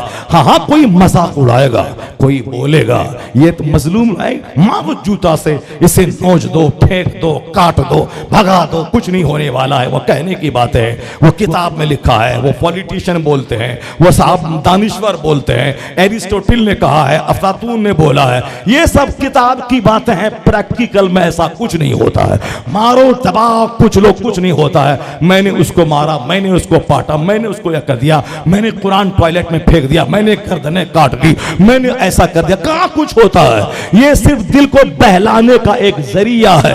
लोगों ने कम से कम दिल को समझाने के लिए कुछ तो बोलेगा। यही पैगाम मजहब सिखाता है, जब जुल्म हो जाए तो सब्र करना, मजलूम की दुआ कबूल होती है। ये सब दिल बहलाने की बात है, ऐसा कुछ नहीं होता है। मारो पीटो, मुकाबले दबाओ, जूते से रौंद डालो, आबादियों को वीरान कर दो, कहां कुछ होता है। ये किया, वो किया, यहां किया, वहां किया, वहां मारा, कुछ नहीं होता। ये सब सिर्फ क्या है, एक मजलूम को दिल को समझाने की बात है। ये सारी बातें दुनिया करती है, लेकिन है अल्लाह हक है, इस्लाम हक है, दुनिया का चलाने वाला हक है। नहीं तुमने देखा अभी 2 साल पहले जिसके 5 मिनट जिसको घर में रहने का वक्त नहीं था, वो एक पांव है अमेरिका में, एक पांव बर्तानिया में रहता था। आई हैव नो टाइम, मेरे पास वक्त नहीं है। अभी कहा ये 6 महीने का टिकट है मेरे झोले में। सुबह अमेरिका में रहना है, शाम फ्रांस में रहना है, दूसरे दिन बीजिंग में रहना है, तीसरे दिन मलेशिया जाना है, इंडोनेशिया जाना है। नहीं सुना तुमने इसी मद्रास में एक आदमी ने कई हजार करोड़ रुपए का बैंक से कर्जा लिया, उन्होंने फैक्ट्री कई महीने में बनाई। अब उस फैक्ट्री की ओपनिंग 1 अप्रैल से होने वाली थी। इस तरह हजारों फैक्ट्रियां थी जो गवर्नमेंट से लोन लेके बनाई गई। कहा कुछ नहीं, कौन खुदा कैसा खुदा, फैक्ट्री बनाओ, साइंस सीखो, वर्कर को रखो, प्रोटेक्शन करो, उसको सेल करो, पैसा कमाओ, मस्तियां करो। पैसा बढ़ जाए तो गोवा में कभी शीप में जाके जुआ खेलो, कभी मलेशिया जाके समंदर के किनारे जिनाकारी करो, कभी नेपाल जाके काठमांडू में जिना करो। यानी यही करो। कौन कहता है? अल्लाह है, अल्लाह देखता है, जालिम को सजा मिलती है, बिना तोड़ा जाता है। ये दिल पहलाने की चीजें हैं। जिन लोगों ने इस्लाम का मजाक उड़ाया, अकीदा तौहीद का मजाक उड़ाया, पैगंबर आजम की तालीमात का मजाक उड़ाया, उलमा की तकरीर का मजाक उड़ाया, दाढ़ी टोपी का मजाक उड़ाया। आलिम कहता था कि अल्लाह है, अल्लाह के नजदीक 100 साल 1 सेकंड है। कहता था ये पैसा कमाने के लिए तकरीरें करता है। मस्जिद का इमाम है, 10,000 महीना मिलता है। कुछ नहीं, ये पैसा कमाने का एक पेशा है, एक प्रोफेशन है, बोली में कोई सच्चाई नहीं है। वो मजाक उड़ाता था, कौन खुदा कैसा खुदा, कुछ नहीं, पैसा कमाओ, मस्तियां करो, घर बनाओ, मकान बनाओ, गाड़ी खरीदो, इसी तरह दुनिया चलती रहेगी। पैसा बढ़ता रहेगा, मस्तियां होती रहेंगी, पैसा रहेगा, तमाशा देखेगा, गवर्नमेंट नाचेगी, मिनिस्टर नाचेगा, फैक्ट्रियां चलेंगी, सब पैसे के बल पे होगा। दुनिया को खूब उड़ने दिया गया, दुनिया को खूब ऊंची छलांग लगाने दिया गया। कौन जानता था कि 200 से ज्यादा ममालिक के पांव में बेड़ियां लग जाएंगी। 10,000 करोड़ लोगों को उनके घरों को जेल खाना बना दिया जाएगा, सबों के घरों को जेल बना दिया जाएगा, शहर की रौनक गुजार दी जाएगी। अमेरिका का वो चौराहा 24 घंटे जिसका शबाब थमता न था, वहां कुत्ता बोलेगा, एयरपोर्ट पे ताला लगेगा, रेलवे स्टेशन पे ताले लगेंगे। सब कौन सोचा था, कभी नहीं सोचा था अमेरिका की वारा कभी थमेगी नहीं, मगर वहां सन्नाटे का राज तारी हो गया। जिसको 5 मिनट घर में रहने की फुर्सत नहीं थी, वह 3 घंटे से घर में कैदी, 3 महीने से घर का कैदी बन गया। घर से बाहर निकलना जुर्म है, सन्नाटा है, कुत्ता बोलता है एयरपोर्ट पर, बिल्ली चढ़ते हैं ट्रेन, रेलवे स्टेशन पे ताला, एयरपोर्ट पे ताला, सारी दुनिया में ताला। लॉकडाउन का क्या मतलब हुआ, यानी घर कैद खाना बन गया, आदमी अपने घर में कैदी हो गया, आदमी ताने ताने को तरस गया, फैक्ट्रियां बंद हो गई, दुनिया के निजाम में जो दुनिया का निजाम चरमरा सा गया। कौन था जो तवाइफ खाने की रौनक को छीन लिया, शराब खाने को बंद करवा दिया, मिनिस्टर का मंत्रालय बंद कर दिया? कौन है जो बैंक बंद कर दिया? कौन है जो पार्लियामेंट हाउस बंद कर दिया? कौन है जो एयरपोर्ट बंद कर दिया? किसी ने सोचा न था कि दुनिया की रगें थम जाएंगी, दुनिया एक जगह पे मुंजमद हो जाएगी। अल्लाह ने बंदों की औकात बता दी कि ज्यादा उड़ना मत, बंदा हो, बंदा बन के रहना, खुदा बनने की कोशिश मत करना। अल्लाह ने सारे बंदों को बंदी बना के बता दिया कि तेरे चाहने से सब कुछ नहीं होता है, वही होता है जो मंजूर खुदा होता। अल्लाह है जो अल्लाह रुज़ी देने वाला, जो अल्लाह मौत देने वाला, जो अल्लाह सुकून देने वाला, सुकून छीनने वाला। यही अकीदा तौहीद है, यही अकीदा इस्लामी है, यही पैगाम पैगंबर आज़म ने दिया है। बंदा बन के रहना, खुदा बनने की कोशिश मत करना, सीना तान के मत चलना, सर झुका के चलना, और 5 वक्त इसकी प्रैक्टिस करने के लिए नमाज फजर में मस्जिद चला जाना, सर झुका के बोला इलाही मैं बंदा हूं, तू खुदा है। फिर 6-7 घंटे काम करना, उसके बाद जोहर में चला जाना, पेशानी झुकाना, कहना इलाही तू मेरा रब है, मैं तेरा बंदा हूं। फिर वहां से निकलना, 2-4 घंटे काम करना, फिर असर में दौड़ के चला जाना, कहना इलाही तू मेरा रब है, मैं तेरा बंदा हूं। फिर 2 घंटा बाजार में सौदा सलफ सब्जी खरीदना, फिर मगरिब के टाइम में आके कहना इलाही तू खुदा है, मैं तेरा बंदा हूं। फिर 1 घंटा बाल बच्चों में गुजारना, फिर ईशा में दौड़ के आ जाना, कहना इलाही तू मेरा रब है, मैं तेरा बंदा हूं। 5 टाइम जब तू पेशानी झुका के कहेगा मैं तेरा बंदा हूं, तू रोजी देने वाला, तू खालिक, तू मालिक, तू मौत देने वाला, तू जिंदगी देने वाला, तू मुझे दुनिया में इज्जत देने वाला, और मरने के बाद जन्नत और राहत देने वाला, इलाही तू मेरा रब है, जो 5 बार कहेगा तो अल्लाह तबारक व तआला उसके सीने से जंग साफ कर देगा, घमंड निकाल देगा, उसके कारोबार में बरकतें अता कर देगा। तो 5 बार सर झुका, हम तुम्हें यहां भी जलील नहीं करेंगे, मरने के बाद भी जलील नहीं करेंगे, यहां भी जिल्लत से बचा देंगे, मरने के बाद भी जिल्लत से बचा देंगे। सरकार दो जहां ने सबसे बड़ी तालीम, जो हुजूर की आमद का जो सबसे बड़ा मैसेज था, सरकार की तालीमात का जो निचोड़ था, हुजूर की तालीमात का जो कंक्लूजन था, हुजूर की हजारों तालीमात में वो तालीम जो सबसे पहले फरक में, जो पहली सतर में जो तालीम लिखी जाएगी, वो अकीदा तौहीद है। यानी एक हमारा रब है और हम बेलगाम नहीं है, वही रब सारा निजाम चला रहा है, वही रब रात दिन लाता है, वही रब मौसम को बदलता है, वही रब है जो आदमी को बचपन से जवानी, जवानी से बुढ़ापा, बुढ़ापे के बाद मौत देता है, वही रब है जब सारा सिस्टम दुनिया में चल रहा है, वह रब देता है बंदों को हल्की हल्की हवा। जब उस हवा का गलत इस्तेमाल होता है तो अल्लाह अल्लाह जबरदस्त आंधी देके बंदों को हवा की नेमत की कदर का एहसास दिला देता है। जब हल्की हल्की बारिश की बेकदरी हो, अल्लाह जबरदस्त बारिश का सैलाब देके बंदों को या फिर बारिश की बूंद से महरूम करके बंदों को बताता है कि बारिश की अहमियत क्या है, बारिश का महत्व क्या है। ये सारी चीजें हमें जगाने के लिए हैं, मुसीबतें जगाने के लिए, ये दिन का गर्मी जगाने के लिए, ये हवा की शिद्दत जगाने के लिए, ये बेइज्जती जगाने के लिए, ये बीमारी जगाने के लिए, ये वाज़ो नसीहत जगाने के लिए, ये दुनिया के सिस्टम में थोड़ी सी चेंजिंग ये जगाने के लिए, ये मौसम में तब्दीली जगाने के लिए, दिन के बाद रात हमें जगाने के लिए। ये सारी दुनिया एक दस्तरखान है और जो उससे नसीहत का मोती लिया, जो वाज से, तकरीर से, नसीहत से, महफिलों से, जलसों जुलूस से नसीहत की खुराक लिया, कदम बहक रहा था, फौरी विड्रॉल किया, फौरी यू टर्न लिया, अपनी जिंदगी को चेंज करने की तरफ बढ़ा, वो भारी तबाही से बच जाएगा, भारी बर्बादी से बच जाएगा। ये कोरोना एक छोटा सा कीड़ा ये दुनिया को जगाने के लिए है, दुनिया को तबाह करने के लिए नहीं। अगर दुनिया जाग गई तो फिर क्या होगा, नेमत की बहारें होंगी। अगर छोटे से कीड़े से नहीं संभला तो बड़े अजाब के लिए तैयार रहना चाहिए, वो महा कोरोना के लिए तैयार रहना चाहिए। जो अल्लाह 1 करोड़ को मौत दे सकता है, उस अल्लाह के पास इतनी ताकत है जो हजारों करोड़ को 1 मिनट में जमीन में दफन कर सकता है। तो रब से मुकाबला करना मुश्किल है, क्योंकि रब के पास सारा इख्तियार मौजूद है। वो आबादी देना भी जानता है, आबादी को जमीन में दफन करना भी जानता है। इसीलिए जब उस रब को कोई खतरा नहीं है तो रब का पसंदीदा दीन इस्लाम है, उसे भी कोई खतरा नहीं है। रब का महबूब मोहम्मद अरबी है, उनकी इज्जत को भी कोई खतरा नहीं है। जब रब खतरे से पाक है, इस्लाम खतरे से पाक है, मुस्तफा खतरे से पाक है, इल्म बढ़ता जाएगा, रोशनी फैलती जाएगी, अच्छों की तादाद बढ़ती जाएगी, मुस्तफा के गुलामों की तादाद में इजाफा होता चलेगा। पैगंबर आज़म का कलमा बुलंद होके रहेगा। अगर हम उनका नाम लेते हैं, यह एहसान है कि अल्लाह ने मुझे उनका नाम लेने की तौफीक अता कर दी। अगर हम उनकी महफिल में आते हैं तो एहसान उनका है कि उसने हमें अपने महबूब की महफिल में आने की तौफीक अता कर दी। अगर हम 2-4 पैसा देते हैं तो हमारा कमाल नहीं, एहसान उस रब्बे आला का जो हमारे इस जलील पैसे को दीन के काम में लगाने की तौफीक अता कर दिया। इसलिए अपने रब्बे करीम के सामने आजिज़ी का मुजाहरा करते रहिए। सरकार दो जहाँ की तालीमात का जो सबसे बड़ा पैगाम है, रब्बे करीम के सामने ही दुआ मांगिए, रब्बे करीम के सामने ही सारी हाजतें पेश कीजिए, रब्बे करीम की इबादत से रूगर्दानी ना कीजिए।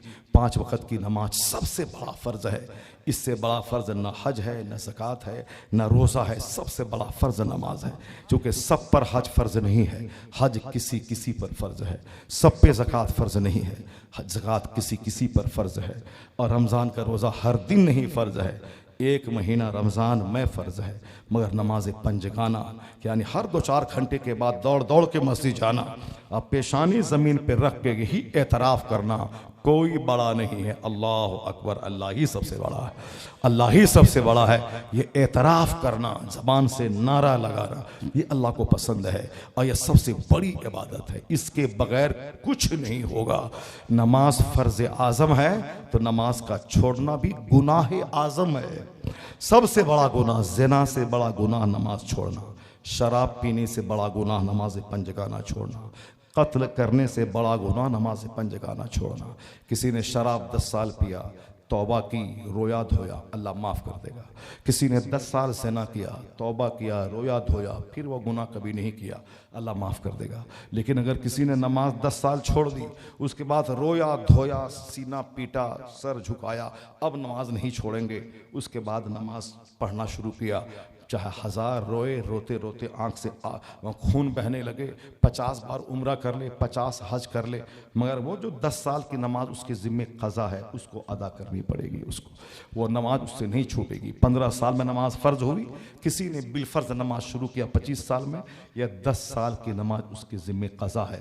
1,00,000 बार भी उम्रा कर लेगा वो, ये 10 साल की नमाज उसके ज़िम्मे से साकित नहीं होगी, अदा करना पड़ेगा। इस माना कर नमाज पढ़ना सबसे बड़ा फ़र्ज है। इसलिए हुजूर ने कहा है, बच्चों को ज़मीन मकान देने के बारे में हुजूर ने कोई बड़ा पैगाम नहीं दिया। अगर कहा है कि बच्चों को मोहताज मत छोड़ो, हलाल तरीके से पैसा हो जाए तो, और मकान दुकान छोड़ के तुम मरो, बच्चे भिखारी ना बने, मोहताज ना बने, तो अच्छा काम है। लेकिन ज़रूरी नहीं है, अगर नहीं हम छोड़े तो क़यामत के दिन पकड़ा जाएगा कि तुमने क्यों नहीं बच्चे को मकान दिया, ज़मीन दिया। नहीं, ऐसा कहीं कुरान हदीस में नहीं है। अलबत्ता ये है, अगर तुमने बच्चों को नमाज नहीं सिखाया तो क़यामत के दिन तुमको पकड़ा जाएगा कि तुमको जो हुजूर ने कहा था, जब बच्चे की उम्र 7 साल हो नमाज का हुक्म दे, जब 10 साल की उम्र हो मार के नमाजी बना दे, जब नमाज का आदी हो उनका बिस्तर अलग कर दे, तो तुमने इस हदीस पर कितना अमल किया। सबसे बड़ा गिफ्ट एक बाप का अपनी औलाद के लिए ही है, अदब सिखा दे, इल्म सिखा दे, नमाज रोज़े की पाबंदी सिखा दे, बचपन से आदत डाल दे। अगर इस एक हदीस पर मुसलमान अमल कर ले कि जब बच्चा बेटा हो या बेटी 7 साल का हो, नमाज पढ़ने के लिए रोज़ाना बोले, और जब 10 साल का हो मार मार के नमाजी बनाए, नमाजी बन जाए तो जब चैन की सांस ले बिस्तर उसका अलग कर दे, उनको अपने साथ नमाज आने जाने की आदत डाल दे, तो 1 करोड़ का मकान देना उतना फायदा उसको जन्नत में नहीं पहुंचाएगा जितना एक बच्चे को नमाजी बना देने का फायदा मिलेगा। सबसे बड़ा गिफ्ट यही है। वरना बच्चा डॉक्टर बने कि डीएम बने कि मिनिस्टर बने कि 50 खरब कमा ले, उससे बाप को कुछ नहीं मिलेगा। क़यामत के दिन अगर बाप के रास्ता दिखलाने की वजह से बच्चा डीएम बन गया, नमाज नहीं सीखा, कुरान नहीं सीखा, तो बाप को पकड़ा जाएगा कि तुमने डीएम बनाया चंद सिक्के कमाने के लिए, और तुमने बच्चों को नमाज की दुआ क्यों नहीं सिखलाई, दुआ कुनूत नहीं सिखलाई, आयतुल कुर्सी नहीं सिखलाया, नियत नहीं सिखलाई, तुमने क्यों नहीं सिखलाई, तब बाप का क्या हाल होगा। तुम हाँ नहीं बोला हमने बच्चा को डीएम बनाया है, इंजीनियर बनाया है, मिनिस्टर बनाया है, कुछ काम नहीं आएगा। माँ नहला वालिदुन वलदहु मिन नुहल अफजला मिन अदबिन हसन। एक बाप अपनी औलाद को जितना भी गिफ्ट दे, अच्छा अदब सिखाने से बेहतर कोई गिफ्ट नहीं है। नमाज पढ़ना सबसे बड़ा फर्ज है, नमाज छोड़ना सबसे बड़ा गुनाह है। इस बात को गिरह बांध लें, अपने बाल बच्चों को भी बता दें, नमाज पढ़ना सबसे बड़ा फर्ज है और नमाज छोड़ना सबसे बड़ा गुनाह है। अगर ये बात घर में सारे लोग जान जाएं, अल्हम्दुलिल्लाह नमाज की पाबंदी भी होने लगेगी। उस पाबंदी की बरकत से क्या होगा कि जो ज़ाहिरी इल्म हासिल किया जाता है, दूसरा आदमी जो नमाज छोड़ के 5 घंटे में सीखेगा, ये नमाज पढ़ के 3 घंटे में सीख लेगा। अभी हमारे इलाके का, हमारे अपने लोगों में का एक बच्चा जो मेडिकल कॉलेज में पढ़ता था अलीगढ़ में, नमाज़ों जब भी माँ बाप फ़ोन करे तो क्या है, तो उनका साथी बोलता था वो नमाज़ पढ़ रहा है, जब भी फ़ोन करे क्या वो कुरान पढ़ रहा है। अरे इसको मेडिकल की पढ़ाई पढ़ने बोला है, भेजा है कि जब भी फ़ोन करो नमाज़ पढ़ रहा है, जब भी फ़ोन करो साहब कुरान पढ़ रहा है, जब भी फ़ोन करो तस्बीह गिन रहा है। ये क्या तमाशा है। माँ बाप परेशान थे कि पैसा भेजते हैं, वहाँ मौलवी साहब बन गया है, नमाज़ पढ़ रहा है, इशराक पढ़ रहा है, कुरान पढ़ रहा है। कभी ये तो बोले कि साहब वो सबक पढ़ रहा है, कॉलेज गया है, कोचिंग में गया है, कभी नहीं, हमेशा ही। लेकिन जब रिजल्ट निकला तो जितने बच्चे थे उसके कॉलेज में, सब में हाई क्लास का नंबर वो बच्चा लाया। इसलिए कि अच्छा बच्चा वो नमाज भी पढ़ता है, अल्लाह से दुआ भी करता है कि या अल्लाह जो मैंने पढ़ा है उसको मेरे दिल दिमाग में महफूज फरमा दे। तो जो रब से दुआ करेगा, क्या रब उसकी दुआ को रद्द कर देगा? नहीं। जो मेहनत करेगा और रब की रहमत की भीख मांगेगा, इधर से मेहनत बढ़ेगी, उधर से रब की रहमत चलेगी, कामयाबी कदम चूम लेगी। मेरी मेहनत, रब की रहमत, जो बेनमाजी हासिल न कर सके वो नमाज़ी हासिल कर लेगा। अल्लाह तबारक व तआला हमको और आपको सबों को दोनों जहान की नेमतें अता फरमाए। अल्लाह ताला हमें आक़ाए दो जहां अलैहिस्सलाम की तालीमात पर मजबूती से अमल करने की तौफीक अता फरमाए। बोले न ज़ोर से आमीन। अल्लाह ताला हमें मुस्तफ़ा का सच्चा ग़ुलाम बनने की तौफीक अता फरमाए। अल्लाह हमें हुजूर की हदीस पर अमल की तौफीक अता फरमाए। अल्लाह हमें अपने घर में अपने हबीब की तालीमात का असर गालिब करने की तौफीक अता फरमाए। अपने बाल बच्चों की घुट्टी में नमाज पिलाने की तौफीक अता फरमाए। आमीन।